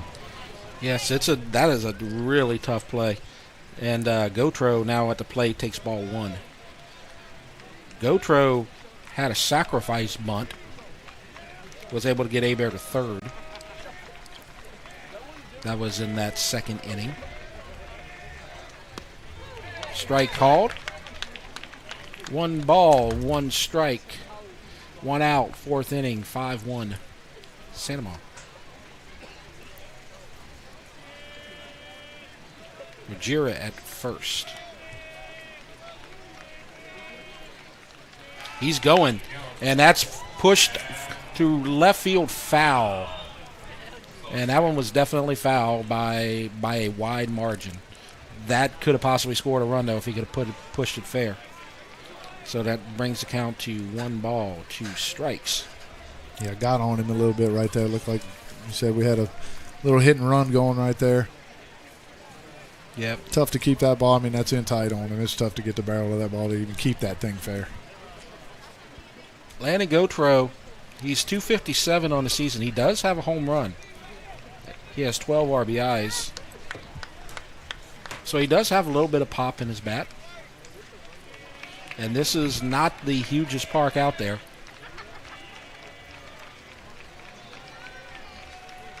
One, 2. Zephyr with the pitch, and it's fouled away. So he stays alive.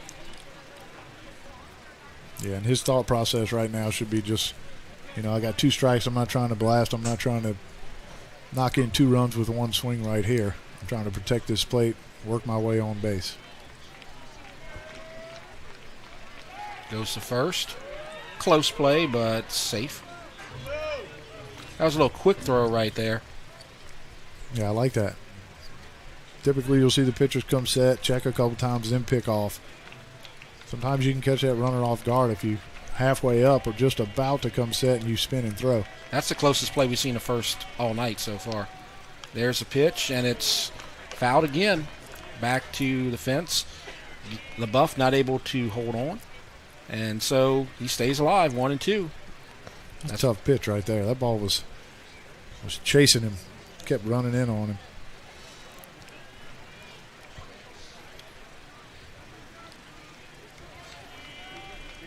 Ruggiero, they go to first.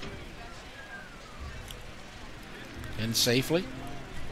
your more traditional throw back to first that time, and that was very easily getting back.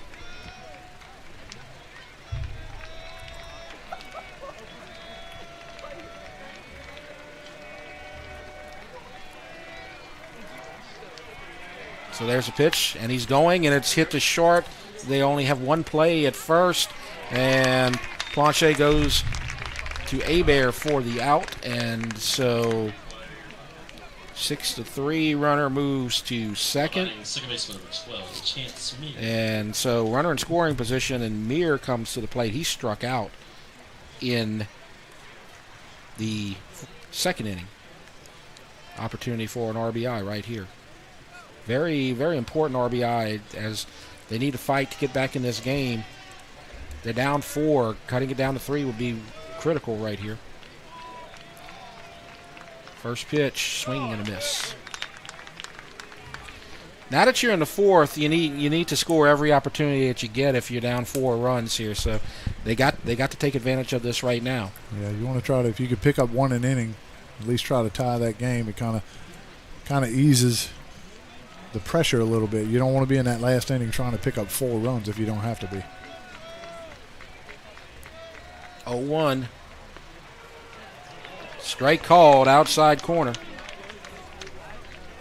0-2. So Zephyr. We saw this at Dutchtown. We saw this in a couple innings here. He gets in jams, but then he's able to compose himself and get out of it. Yeah. He's got a chance to get out of it again right here. Yeah, he'll get some traffic on the bases, but that's when he kind of buckles down and zones in and makes some really, really good pitches. Yep. 1-2 now the count. I look for him to try to go back outside. He's been a little more consistent on that outside corner, and he's getting maybe an inch or 2 off that plate right there. Yeah, you're getting the calls, that's for sure. Now timeout call. So kind of now that he's got the 1-2 count, maybe kind of disrupt things a little bit and break his rhythm and see what he can do right here. Breaking ball maybe. In the stretch. And, if Denton was on the bag, they might have been able to get Ruggiero right there. Yeah, I think he picked them both off there. I think he picked off Denton and Ruggiero there. Yeah. Kind of caught him off guard. Little miscommunication, perhaps.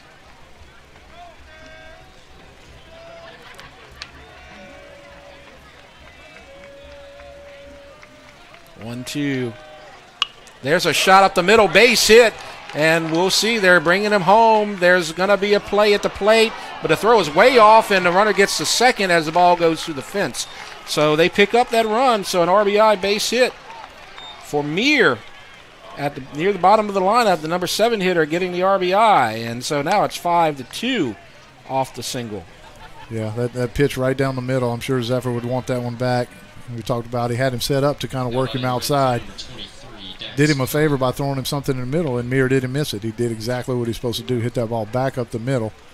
And we saw we see the center fielder there, Poirier, try to throw the ball all the way home to home plate. Right. Airmails the catcher, and then Zephyr wasn't back there, so we saw the runner advance to second base. Yeah, Zephyr, the quarterback, looked like he was trying to throw a 70-yard bomb out there to home. Excuse me, Poirier. Yeah, that's what I meant to say. The quarterback with the kind of overthrew his receiver right there. 0-1 count.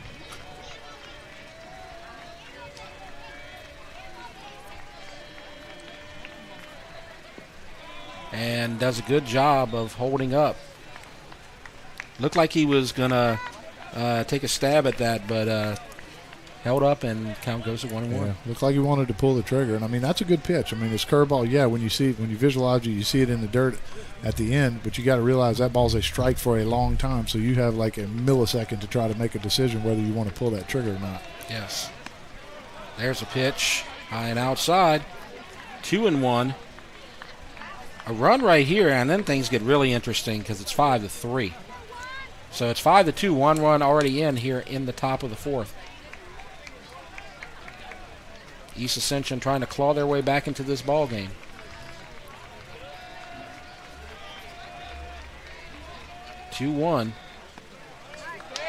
And takes it. inside. Gotta wait to see. Exactly, because delayed call on most right-handed hitters, we're gonna see they call for a strike. It looks like for left-handed hitters. Pitch. Right. For the left-handed hitter, didn't get it.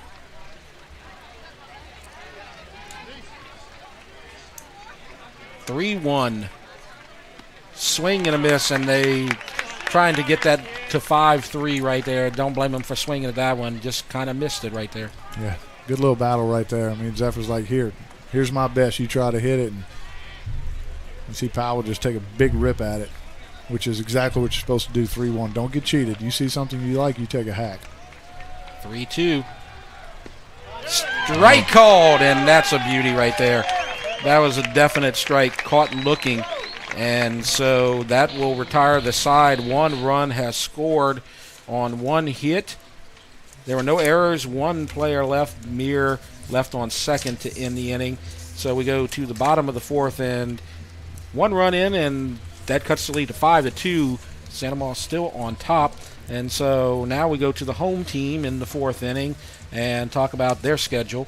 And Santa Maria had that little 2-game streak where they lost to Catholic, then they lost to Dutchtown, and they were on top of district, and they were up high in the power rankings, and then they lost a couple, and they kind of fell, but then they righted the ship yesterday against Dutchtown, and now they're looking good here tonight so far. Yeah, and again, no disrespect there to lose to Catholic or Dutchtown. I mean, I can't stress that enough. Those teams are some good ball teams, and we even said it when we did the game last week. I think if Santa Maria and Dutchtown play 10 games, they're probably going to win 5 apiece, right? Mm-hmm. So, and that's what we see there. They go 1-1, as well as the same with Catholic. They went 1-1. Yeah, and that game against Dutchtown, that was our game of the week last week, and that was a game 3-2, and went down to the last pitch, bases loaded, 2 outs. Santa Maria had a chance to come back and take the lead and maybe get the win. So when it comes down to a situation where the last at bat you can either tie the game or you lose on a fly ball, that's evenly matched right there. So I mean, they didn't play a bad game. They just got beat by the better team that night. And Monday night they were the better team. Yep, exactly. And that's exactly what we expect of them. And I mean, if Santa Maria can come away with a win tonight and then a win on Thursday, then they can put themselves right back in the driver's seat for at least a share of the lead. Yeah, they need to hope. Now they got to do what they might not be used to. Now they got to pull for Dutchtown. Yeah, they I don't know how that works. I mean, the EA sent them. I'm not sure they pull for each other because you don't want a Catholic sweep would hurt them. They would need a sweep as well. Right. So they have an easier route to the district title or share of the district title if you get a split between Catholic and Dutchtown. We're not going to get into the specifics because there's like 8 or 9 scenarios before tonight even began. But LaBeouf is going to come to the plate. It's LaBeouf, Day, and Amadei for Santa Maria. First pitch outside, ball 1. Cale Babin, this is his 3rd inning of action, and he's come out of the bullpen / center field and done a good job. 2-0 the count. He did give up that run on the error fly ball to right field, an unearned run, but he's come out and he's done a good job.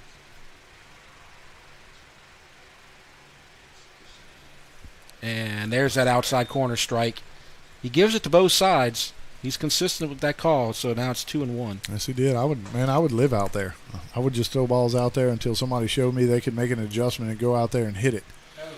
And we've seen this guy before, like we said. I recognize him. I don't know him by name or anything, but I remember the delayed calls on the strikes, and I remember that night he was calling the outside corner pretty consistently as well. So did he call that a ball or a strike? 2-2. He called that a strike, so it's actually 2-2. Yeah, it might have been a foul ball.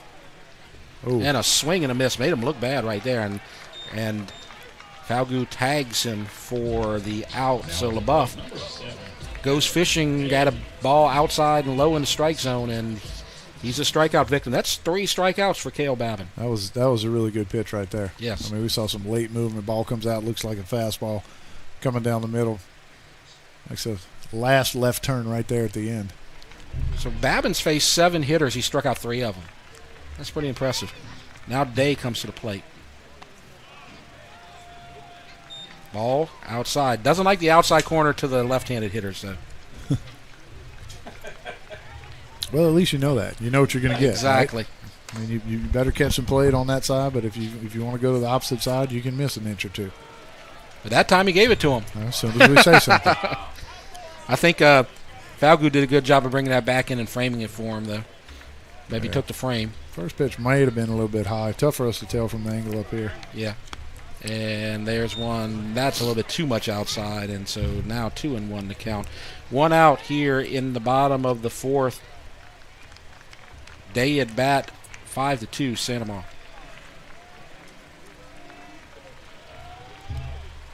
Swing and a miss. So the count going to 2-2. Let's see if Babin can get a fourth strikeout, strike out 4 of the first 8.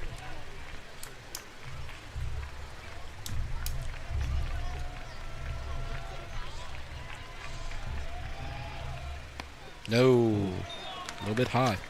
And I tell you what, I mean, you had to go with Babin because you can't use a ton of pitchers, and so you got to use some guys you hadn't used so you can save some people for Thursday, the equalizer in this series perhaps, or maybe, whatever. We don't know what's going to happen here tonight. So you got to use a guy like Babin. I'll continue that in a second. There's one way outside. Yeah, that's a good at-bat by Day right there. Yes. I mean, that the pitch prior to that one was up, but, hey, very tempting. Mm-hmm. Good take. Wanted to pull the trigger, but just laid off. Got himself to a 3-2 count. Babin misses with the last one.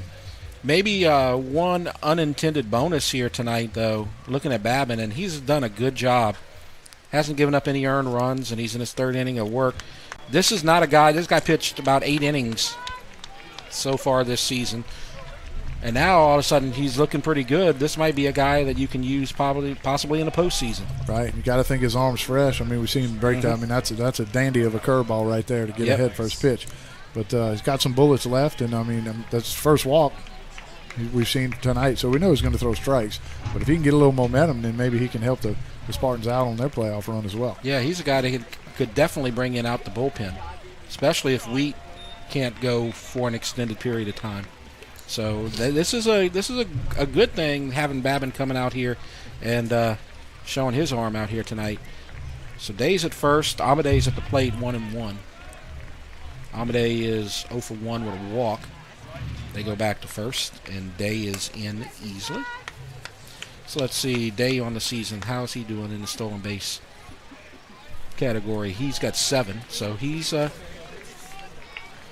there's nobody on these teams who doesn't run, pretty much.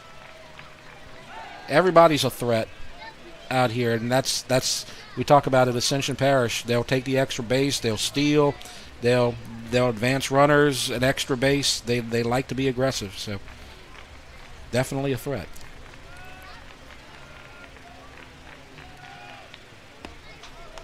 And that one missed. 2-1. Must have been a little high, but I mean, yeah, you got Day as a threat over there at first base, but if you're Cale Babin right here, you do not want to let him take you out of your game. I mean, Lee Amade can hurt you in so many ways offensively. Right. And when you got Amade and Zephyr and Denton coming up, you got to worry about what's coming to the plate right there for sure. You don't want to be directing too much attention to the base runner at first base when you have the caliber of the hitters that are lurking on deck and in the hole.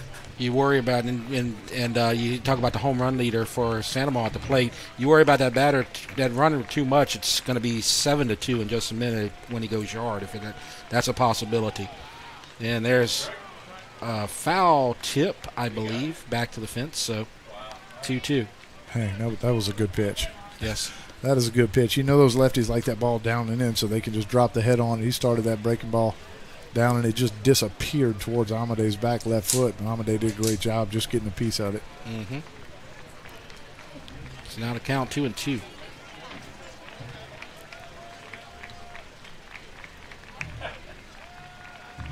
Day at first goes back safely. 1-2-3 coming up. Amade and Zephyr, and if they can get on, then Denton.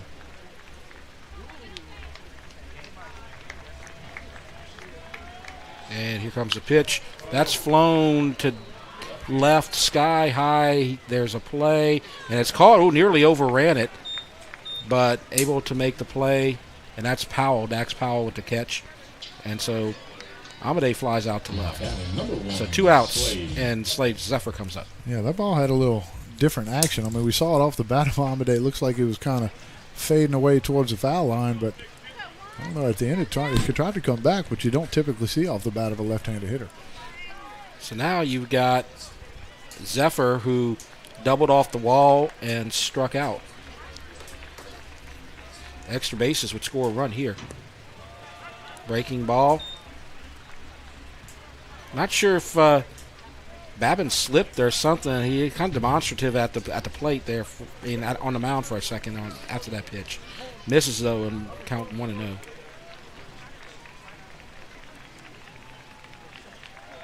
And the runner's going, throw to second, and tag and out.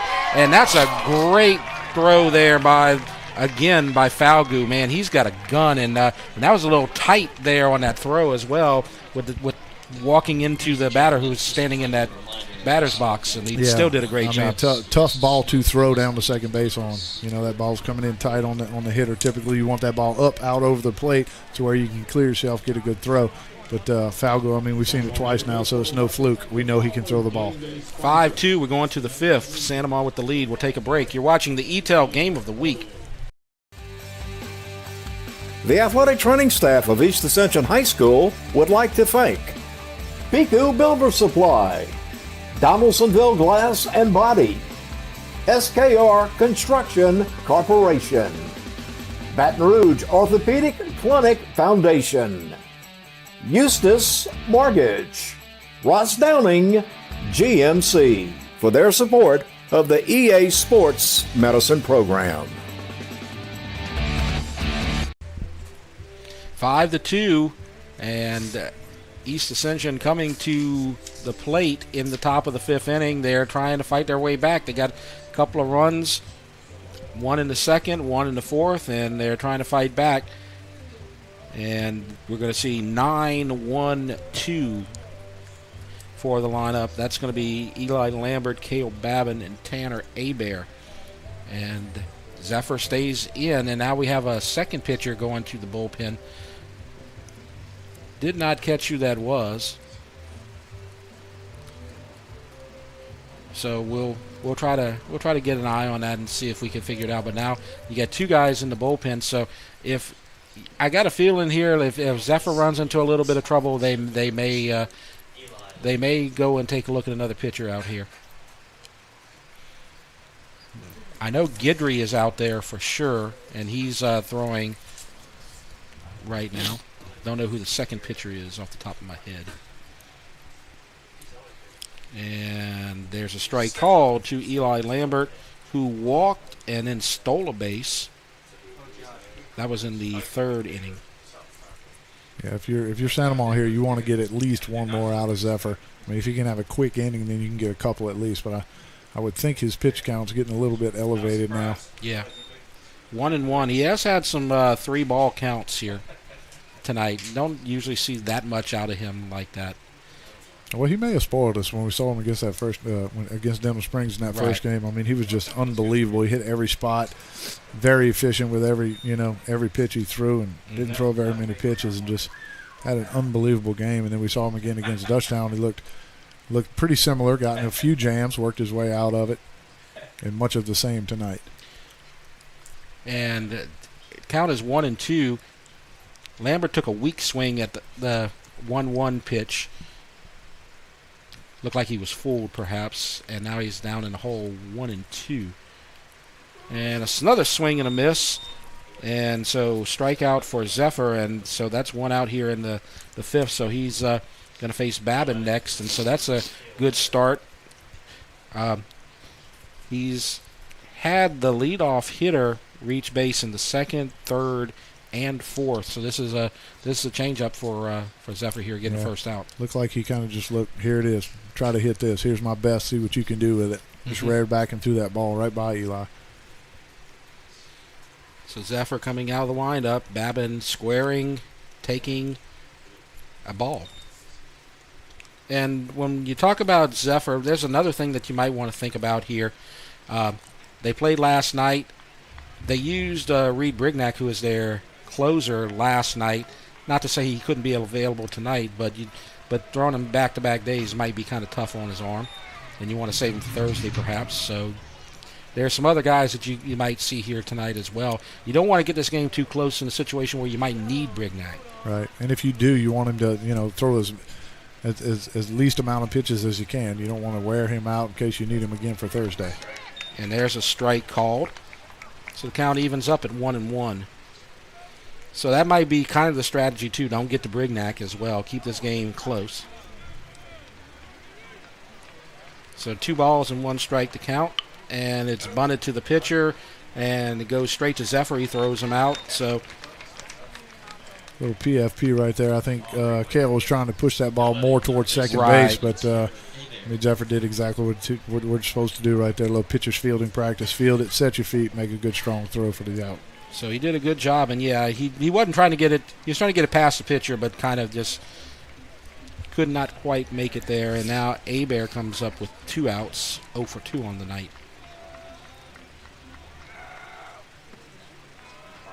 And there's a ball outside. So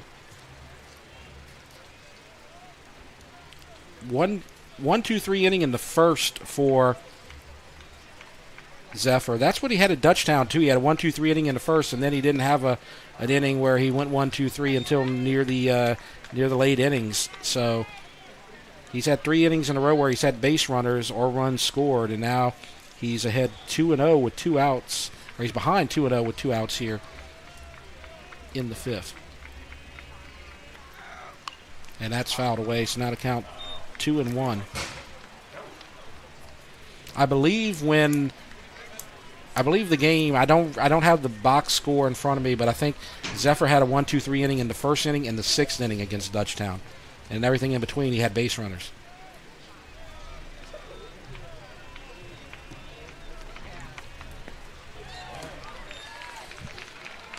There's a strike called. 2 balls and 2 strikes.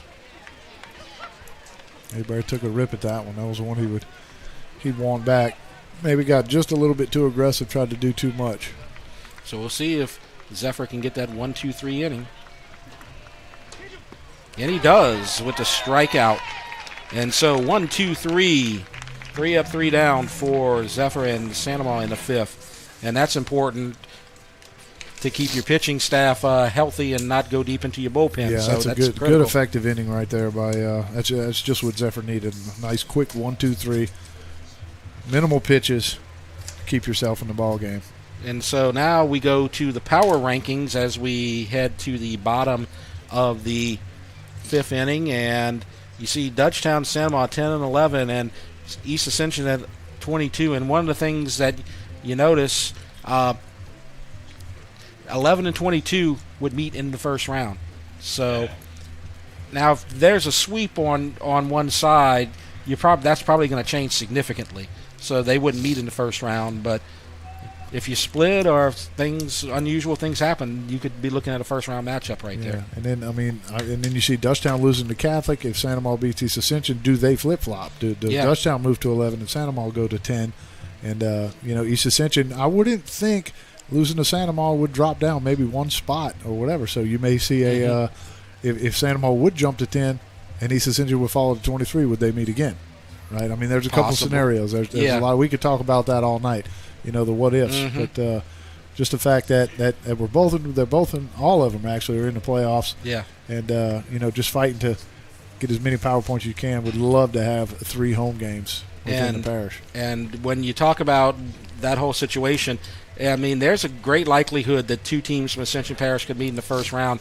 And you wouldn't want to see it because you'd like to see all 3 teams from Ascension Parish advance and make it to the second round.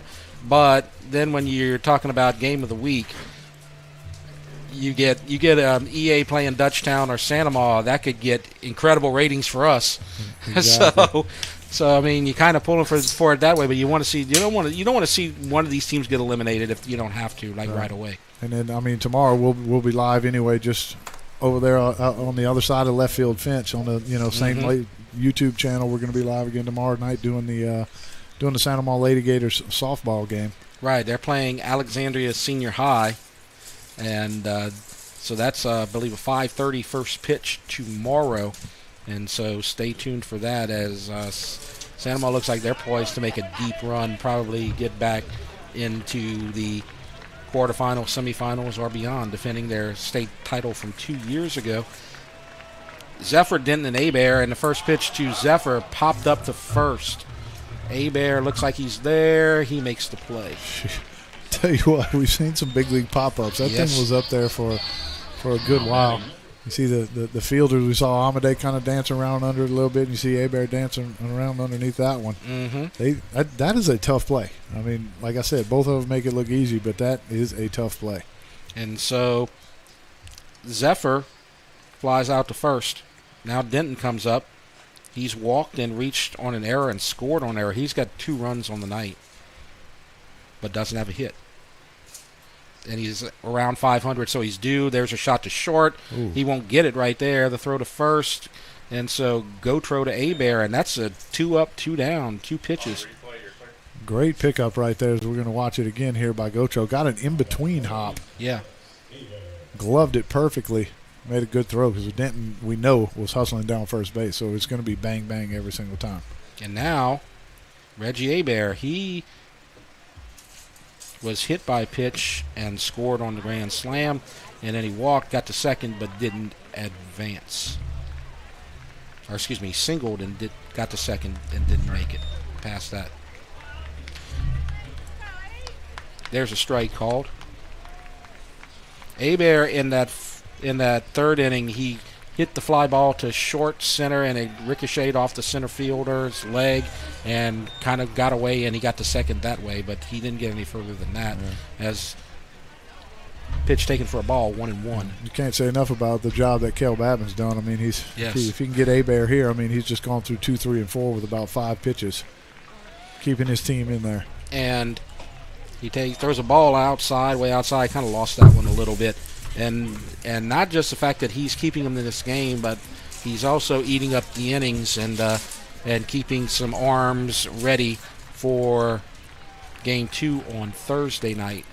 Yeah, and then a lot of times you'll see people take their at-bats onto the mound. I mean, Kel's had a pretty rough night so far at the plate with 2 strikeouts and a bunt back to the pitcher, but he has not taken any of that to the mound. I mean, he's separated it. You're right. And he's just been doing nothing but competing for his team out there. And it's 2-2, 2 outs, way outside. You seen him miss way out a couple of times there, maybe overthrown a little bit.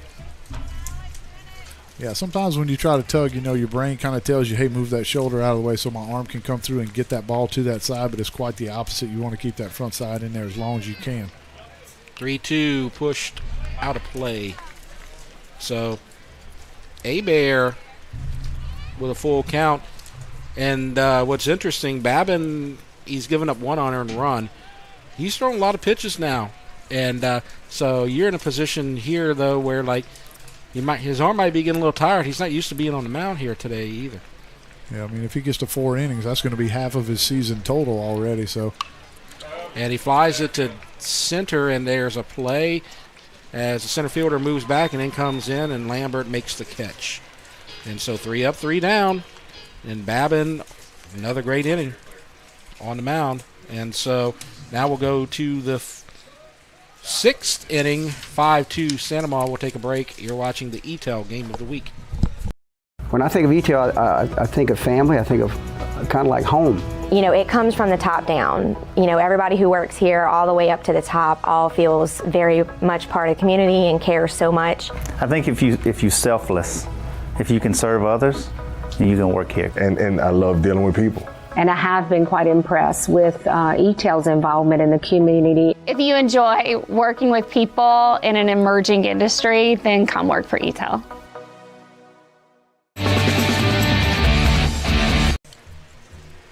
And so now we move to the top of the 6th, and Santa Maria with the 5-2 lead, and Zephyr on the mound trying to get through the 6th inning. And we talked about it earlier.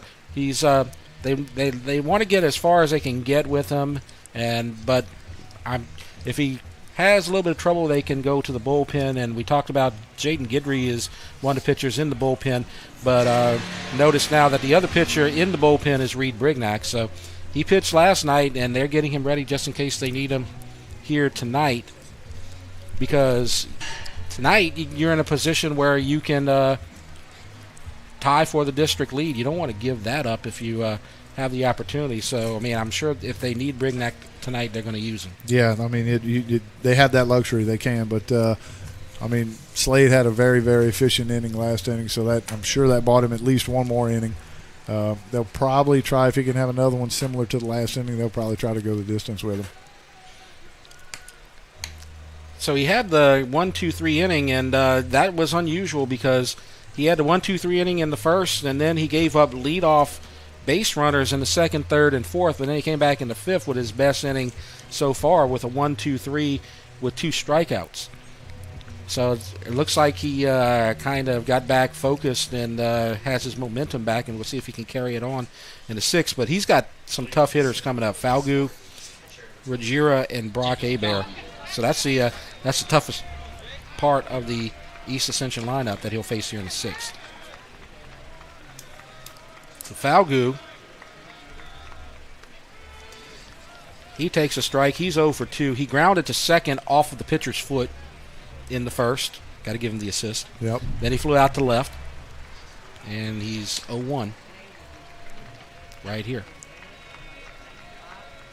And that's squibbed foul. A cue shot off the end of the bat there, just a little bit out in front of that one. Mm-hmm. So now it's 0-2, and all of a sudden, Zephyr's not throwing a lot of balls here. He hadn't had a 3-ball count in a couple of innings, so he's kind of getting back and finding that strike zone like we're used to seeing out there. Yeah, he's found a little groove here, and now even his misses are around the plate, so they're going to draw some swings as well, especially if you're ahead of the count. So 0-2.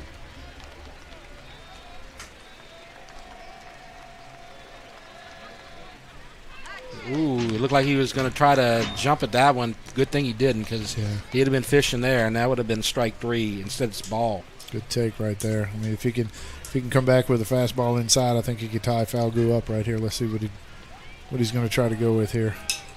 So the count's 1-2. And that's a pitch high. So try to get him to chase a high pitch. Does not take the bait. 2-2. Nobody out. Top of the sixth. 5-2. Santa Maria.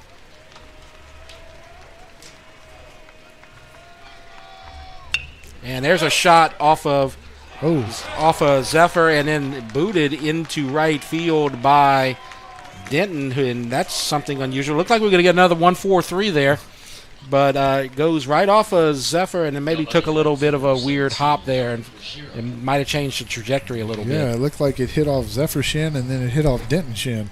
We got a little 2-for-1 right there, but like you said, if it did catch a piece of Zephyr, could have put a little masse, little spin on that thing. Exactly. Maybe made it a little bit tougher for Denton to field that ball. I mean, he was down in front of it, leg down, fielding like he's supposed to. I think it might have just taken a little tricky hop there at the end. Yeah, now the bullpen starts to throw a little bit more. This is the 4th inning tonight that he's given up a leadoff hitter, and they're going to rule that an error. So we'll call it an E4 for Falgu, and now Ruggiera comes to the plate. Falgu's got a good lead. And Ruggiera takes a ball. Make sure that I think we may have a pinch runner over there. I wouldn't think Falgu would be. No, Falgu is not a runner. He's not a catcher, but like that, definitely a different player. 32. I don't have a 32 listed.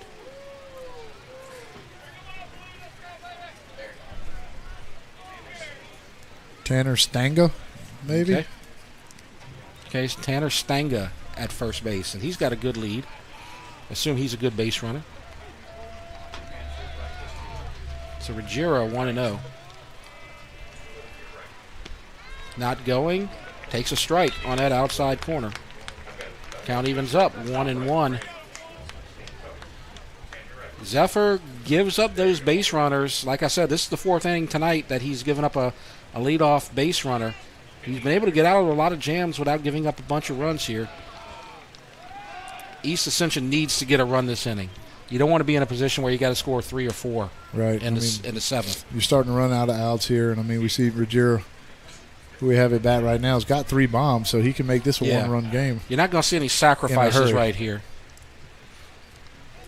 He can hit that ball a mile, and again, we're in a smaller park here. That time he squares. Ooh.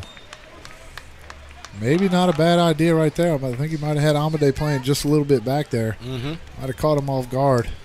Ruggiero, not one of the guys you think would lay down a bunt. Maybe try to catch him napping, like you said. Now, though, with 2 strikes, that's kind of taken out right here. He's going to be swinging away.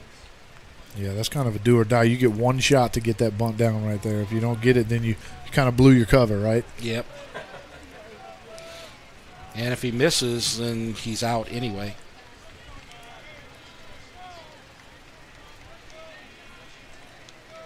So he'll be swinging anything in the strike zone. And he has a good eye right there. Close pitch, but low. 2-2. So now he ought to get a good pitch right here. This may be one where he can do some damage. 2-2, runner at first. Stanga. He goes back. Safe.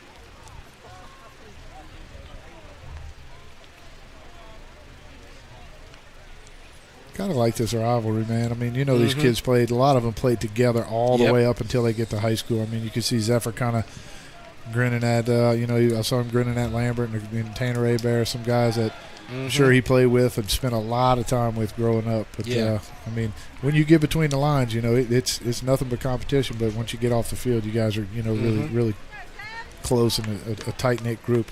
All 3 schools here on the east side are only like 15 minutes away from each other, so they all know each other. They've all played against each other for years. Half of them related. Yeah. Swing and a miss. He was way ahead of that when the runner's going, and he's safe. And so they get the runner in scoring position, but Ruggiero was way ahead of this one. And he just kind of swinging to protect the base runner right there as well, probably. Sure, but and LaBeouf did exactly what he's supposed to do, throw that ball down to the base. And, one of those infielders should have known which one was going to cover on a steal. And you see Denton backing that ball up so it doesn't get into center field and give Stanga an extra base. And so Stanga gets in scoring position as Abear comes to the plate. Who has an RBI already tonight. He's seen a guy on second base and driven him in so far. Hardest hit ball tonight on the East Ascension side. Stanga dancing around out there. And a ball taken. When those runners get to second base on East Ascension, they like to draw a little bit of attention. They try to get Zephyr out of his game a little bit. Yep, and if you're Zephyr, hey, that run doesn't mean anything. Yeah, you score it, we're still up 2 runs with an inning to play. You want to let him know you know he's there. But again, I can't stress it enough. The hitter is your number 1 priority. And there's a strike called on the inside corner. Great pitch right there. Absolutely. Anytime you can control that inside, if you can throw strikes inside the hitters, you can make it a very, very long day for the opposition. 1-1, 1 out. Runner on second base, Stanga. Courtesy runner for Falgu.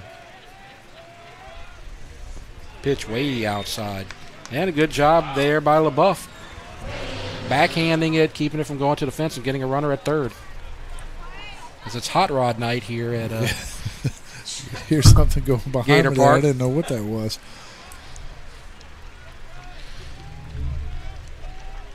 2-1 the count. And that's popped. Is it foul? Is there a play? No. Off of the metal bleachers. Kind of scattered everybody. Yep. Somebody's got to make that play right there. Blaine Brignac. I see him down there. He's having some words with somebody out there. So that brings the count to 2-2.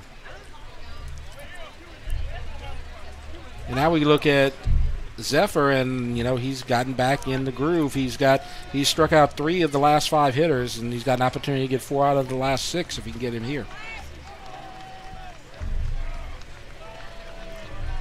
And we have a timeout called, and Stanga goes back to second. Abear steps out the batter's box. 2-2, 1 out.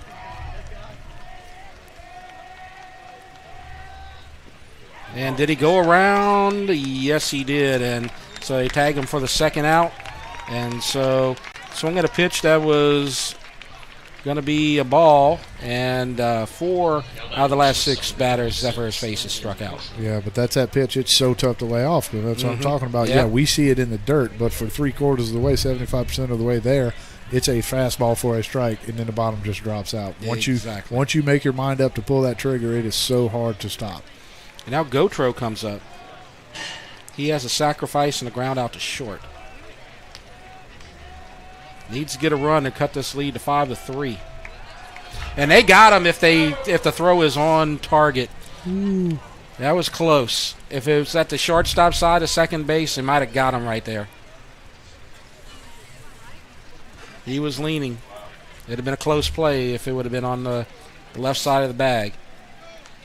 Stanga is safe.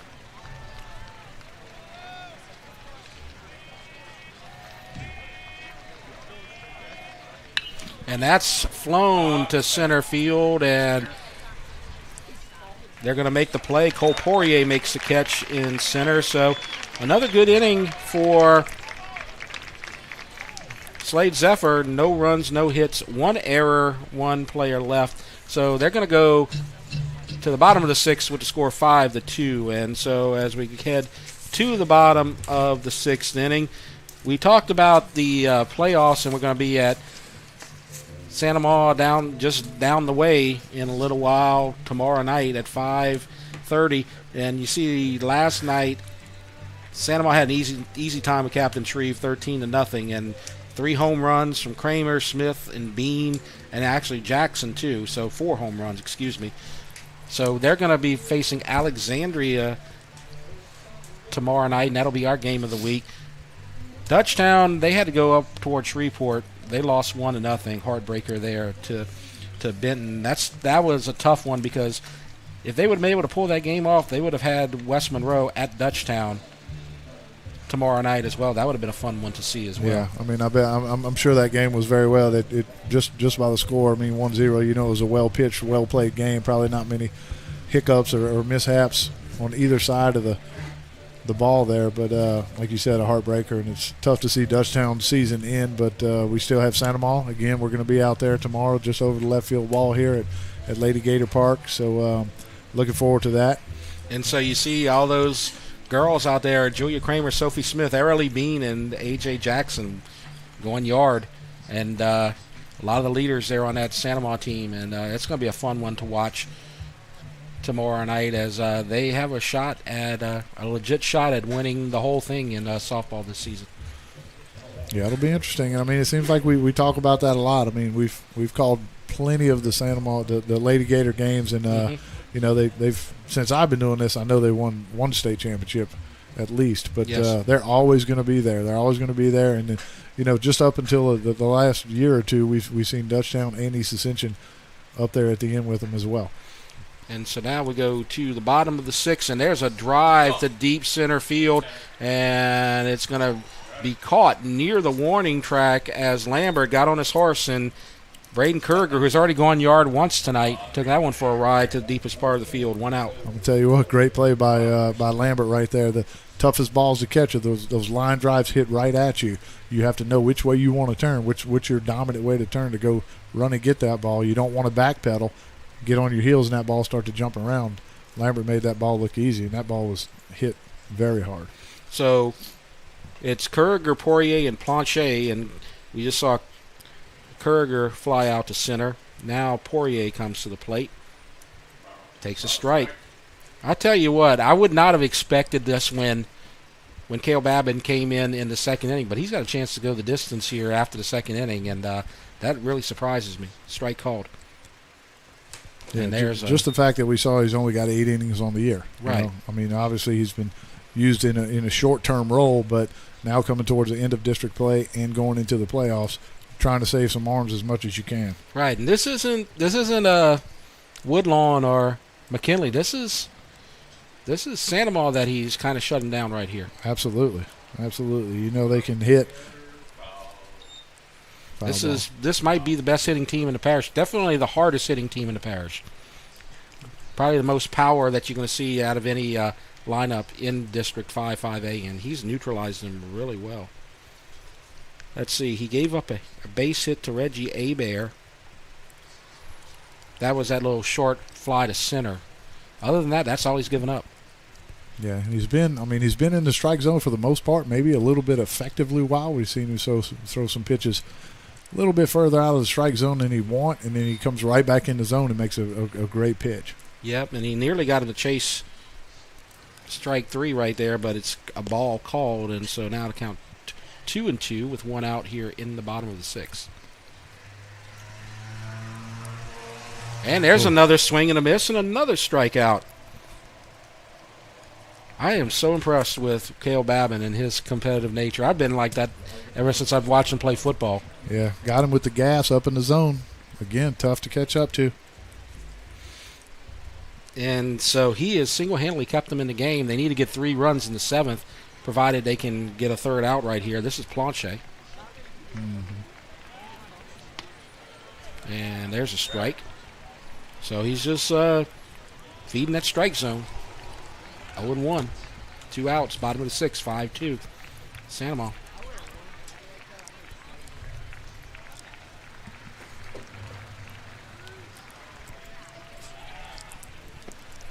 And that misses. 1-1.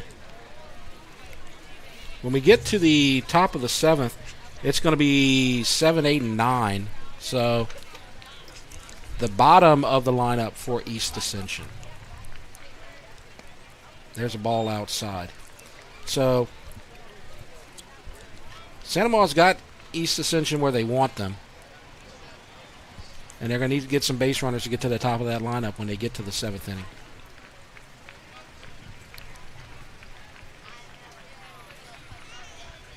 And there's a strike called. I think Cale was happy about that pitch. I think he knew that was where he wanted it to be. I saw a little expression right there as well. Yeah. I mean, he's the least to say he's been in a groove, and then he'll try to throw one just to put a little bit extra on it and kind of fly open and pull that ball out of side, and then he'll calm himself down, get himself back in the zone, and make a good execute a good pitch. So now the count is full. And that's hit to left field and racing in, and it drops. So base hit. That's only the second base hit he's given up. Yep, and a good hit. I mean, a great at bat right there by Planchet, working to 3-2. Tough pitch. You know you have to swing. It says strike. Got in his hands a little bit, but fought it off just enough to get it over the shortstop Gautro's head there. And so Blake LaBeouf comes to the plate. He's 0 for 2. He flew out to center, and he struck out. But they got a runner at first. That's Planchet. He's got 4 bags on the season. So LaBeouf fakes the bunt, pulls back. Catcher looks at first. Ball is the call.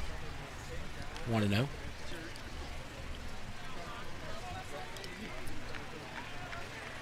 And that's fouled away. 1-1. This is the number 8 hitter on the Sandoval side. LaBeouf. Day would come up if he could reach.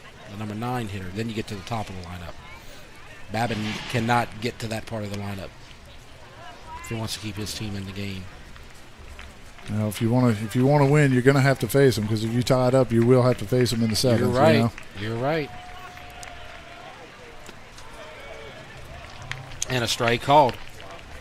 1-2. But if you wind up in a situation like that and you can get LaBeouf out, you could still face the 9 hitter at the beginning of the inning. True. Oh, and that's close call. Close call. A lot closer than they thought it was going to be, I think.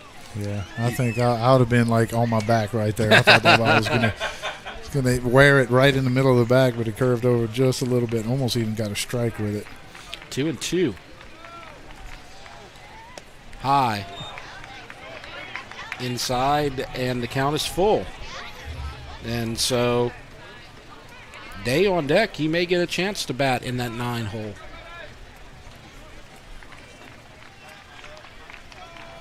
Three-two, 2 outs, runner on first. Runner going as you would on 3-2, and it's behind him. Runner already at second. He would have advanced anyway. Yeah, not sure what happened right there on that pitch. Looks like he lost it a little bit. I mean, he's got to be starting to fatigue a little bit. Way over, way into uncharted territory or uncharted waters for Babin as far as the pitching goes this year. You know, as far as his pitch count is at least. And Cowan's going to go and settle him down a little bit. Nobody is in the pen, it looks like, on the East Ascension side. And all he needs to do is get to one batter right here, and then we can see what happens if they can tie this game in the 7th inning. Yeah. But this, you know, that's all he's probably telling him right now. You need one batter. You're facing the 9-hole hitter. Don't worry about anybody else. Let's just get this guy out. Exactly. And it's hey man, you have thrown the team on your back right now. You've gotten us to this position right now. Take a deep breath. Work on this hitter. It should be just you and Falgu. Go get this guy. Get us back in the dugout and try to give us a chance to score 3 runs. And so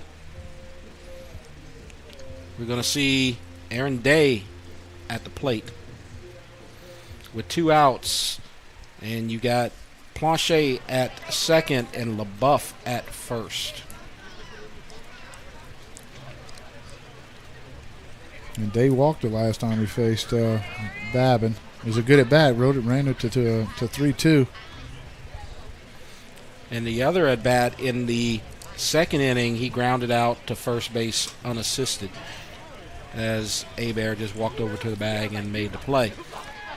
So, but he has been on base. He was caught stealing as well. He's had a kind of active day.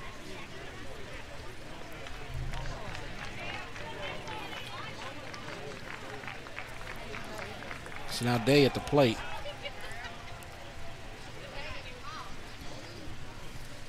And looks over at Planchet at second. Gets him back to the bag. Don't want to get it to 6-2. That would be really difficult. Yeah, and if you're Santa Maria, you would love to pick this run up right here. Just get a little insurance. Swing and a miss. So Day's swinging, trying to get that run, and he's a .236 hitter on the season. He does have 13 RBIs, so yeah, he can 13 RBIs for the amount of games that he's played this season. That's not bad from the 9-hole. And that's check swing foul. So 0-2. So Babin 1 pitch away. The only blemish on Babin's record here tonight would be the 1 run that scored, and that was off of an error, a really weird 3-base error that was kind of enhanced by the throw to the dugout that allowed Denton to score. That's the only bad thing that happened while he was on the mound, and that's an unearned run. 0-2, way outside. You see him do that a lot. When he misses by a mile. Yeah, and I mean I can kind of see that on 0-2 pitch, trying to work maybe a double out just off the plate. More when he's facing the right-handed hitters, we'll see him tug that front shoulder and pull that ball to the other batter's box. But when you have that left-handed hitter in there, it kind of closes you off automatically. You won't let yourself jerk that ball over there because you know you don't want to hit the hitter. Right. Misses with the breaking ball. A little closer that time. Count evens at 2-2. First and second, 2 outs, 2 on, 3-run lead. Foul. This count remains. So strikeout count for Cale Babin, 1, 2, 3, 4 on the night. A good little battle going here. Yep.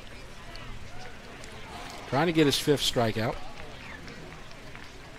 Not really concerned about the runners on the bases. They're going with anything that's made contact. And timeout called. Little late right there at the timeout call. I mean, I saw Dave put his hand up. He called timeout quick enough, but I don't think the umpire awarded it quick enough. That's what I was going to say. Like he put his hand up, and it took like a second for the umpire to recognize and call the timeout, and by then Babin was ready. Yeah, and that's what you have to be careful with, because you'll see some pitchers just stop abruptly and kind of hurt themselves. That's a strikeout. That's a beauty, and tip of the cap to Cale Babin for keeping East Ascension in this ball game as we go to the top of the 7th. No runs, 1 hit, no error, 2 left. So 5-2 our score. Top of the 7th coming. We'll take a break. You're watching the E-Tel Game of the Week. From jambalaya, pastalaya, and gumbo to daily lunch specials, Pot and Paddle Jambalaya Kitchen has Cajun dishes to satisfy your hunger. Pot and Paddle has 3 locations to serve you, including the one on Cabela's Parkway in Gonzales, Jefferson Highway near Bluebonnet in Baton Rouge, and Jubin Crossing in Denham Springs. You can dine in, carry out, or let them do the catering for an office get-together or tailgating at the big game. And don't forget about their delicious daily lunch specials. You can check out their specials and more on the web at potandpaddle.com. So we go to the top of the 7th, and we are discussing the amount of hits going on here tonight, and it's not a lot. Two hits on the East Ascension side, 4 hits on the Santa Ma side. So we played 6 innings, and we've only had 6 hits combined. So that's just a testament to the pitching that we've seen here tonight. Zephyr, he's had his problems, but he gets out of his problems pretty easily. And Cale Babin, what can we say about him? Yeah, I mean we've harped on Cale, keeping East Ascension in this game, but I mean you can't forget at all about the job that Zephyr done. Maybe we're a little spoiled again. Yeah, we're just used to him pitching really good games whenever we see him. I mean he had 1, 2, 3 first inning, and he had 2, 3, 4 innings or whatever in between there where he did have some traffic on the bases. However, calmed down. He shut that down. He stopped that immediately, and then the last 2 innings we see him right back true to form. And so now, look, when you turn to the bullpen on the Santa Ma side, Guidry's no longer in the pen. They've gotten to the point where they're not going to use him tonight. It's going to be Brignac or bust pretty much from here on out. Either they go the distance with Zephyr, and if he does run into a little bit of problems and they get to the top of the lineup after 7, 8, 9, then you go to Brignac and get the save. So here we go. It's going to be Meir, Powell, and Lambert, 7, 8, 9. Yeah, I think Zephyr's bought himself this inning. I mean, these last 2 innings he's been super efficient and kept his pitch count down. So kind of reward, try to go out there and finish this thing off. Right. And he's got the right part of the lineup. 0-1 to Meir. Ball low. Now, Meir has one of the 2 hits. He did get a base hit to center in the 4th inning. So he has half the hits here tonight. 1-1, and that's fouled away. 1-2. So Meir, he's a 276 hitter. Brought him in today, and he replaces Sanchez at second base. And timeout called. Meir's only had 29 at-bats on the season. 31 now. Oh, there's a breaking ball. You can't do anything with that. Yeah. Frozen. Yep, that's the tough one right there. That's the one that'll lock you up. You think it's a fastball inside. Hey, kind of give up on it. Oh, curves right down in the strike zone for strike 3. So that's 6 of the last 9 that he struck out. Yeah, and I mean the good pitchers, that's what they do. They will have traffic on the bases. They will get themselves into some, or not. I mean, obviously not purposely get themselves into jams, but every pitcher will have some traffic on the bases and have something to work out of. The good ones minimize the damage, as you only see 2 runs on the board for the East Ascension Spartans tonight. And it looks like on that pitch, Zephyr kind of slipped after his follow-through, but still got a strike called. 0-1. So he's in a groove right now. So the 0-1 pitch. 1-1, and he's starting to feel it here. He's starting to feel like maybe he can get this complete game here and a big win. His last outing was a loss. Tough loss to Dutchtown. Well pitched. Maybe a little controversial call on the. There's a foul ball out of play.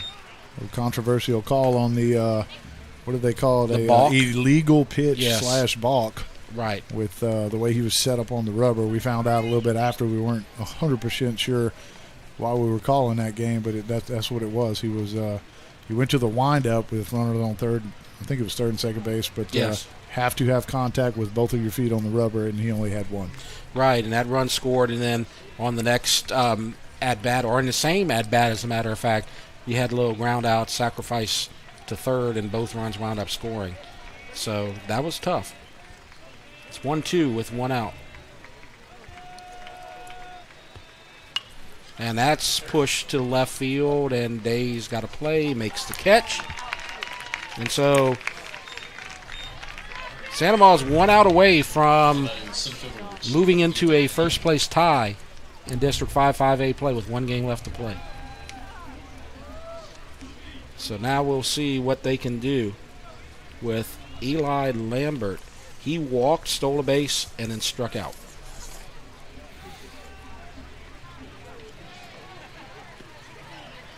And Lambert takes a ball outside.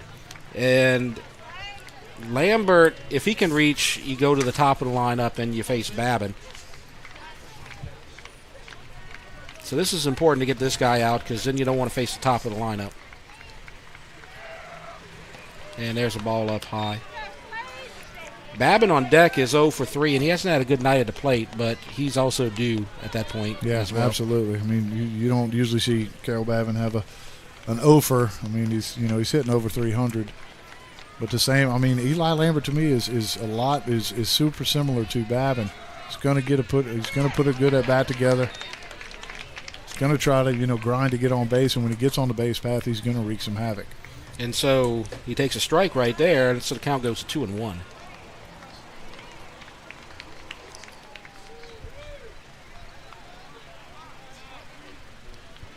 And Zephyr steps away, and now Lambert steps away. Neither one of them ready. 2 outs. Zephyr going for the complete game victory. Swing and a miss. 1 strike away. Good location right there. I mean, it looks like a big swing, big fastball blew it by you, but that's more location than it is the speed on the pitch right there. That pitch down and away. It's just a tough pitch to get to the barrel of the bat to. So here we go.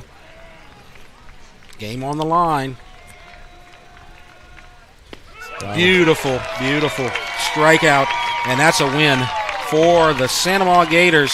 5-2 over East Ascension, and that moves us into a 3-way tie in the loss column for the district title with 1 game left to play. And so no runs, no hits, no errors, nobody left. We'll wrap it up in just a minute, but we'll take a break before that. You're watching the ETEL Game of the Week. From jambalaya, pastalaya, and gumbo to daily lunch specials, Pot and Paddle Jambalaya Kitchen has Cajun dishes to satisfy your hunger. Pot and Paddle has 3 locations to serve you, including the one on Cabela's Parkway in Gonzales, Jefferson Highway near Bluebonnet in Baton Rouge, and Jubin Crossing in Denham Springs. You can dine in, carry out, or let them do the catering for an office get-together or tailgating at the big game. And don't forget about their delicious daily lunch specials. You can check out their specials and more on the web at potandpaddle.com. Jeff Porsche and Mike Moeller, and our final score 5-2, and the win for Santa Ma and the win for Zephyr. And we talked about how great Babin was and how he kind of saved the day for East Ascension. But when you talk about Zephyr, he was laboring in that 4th inning, and it looked like they might be trying to make a move to the bullpen, but he kind of got back in the zone and he went the distance. Yeah, he did. And I mean, I'm looking over my book here. I think he had 10 strikeouts, 9 for sure. And I mean, it I don't want to say it was uneventful because, again, I mean, Slade kind of spoils us. We're used to him doing what he does. And, I mean, you get a big blast from your team on the grand slam in the 1st inning, get a easy early 4-0 lead. And then Slade Zephyr just basically cruises after that.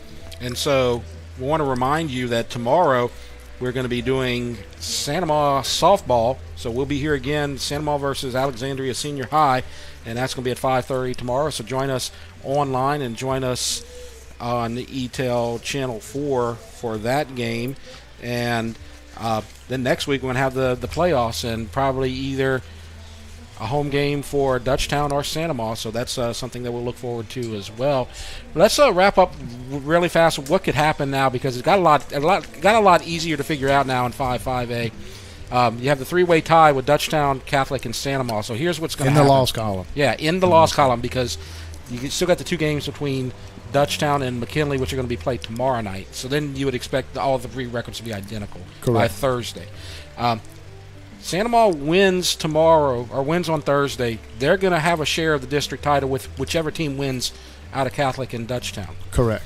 They're either split the title with Dutchtown or split it with Catholic if they win. Correct. Now, if they lose, then the winner of the Dutchtown Catholic game gets the outright district title. So that's all that happens right now. Yeah, so we got two scenarios now as far as the district title. Right. Will be awarded. So we'll see what happens, and we'll see you for the boys baseball playoffs next week, but we'll see you tomorrow night for girls softball. So join us for Santa Ma and Alexandria. And so we'd like to remind everyone that you can watch our games live streamed on ETEL's YouTube channel each week, as well as the replays on TV on ETEL Channel 4. Thanks for watching. And a reminder to join us tomorrow when we move to Lady Gator Park, as Santa Ma will host Alexandria in a Class 5 regional round softball playoff game. For Mike Moeller, I'm Jeff Porsche. You've been watching the ETEL Game of the Week.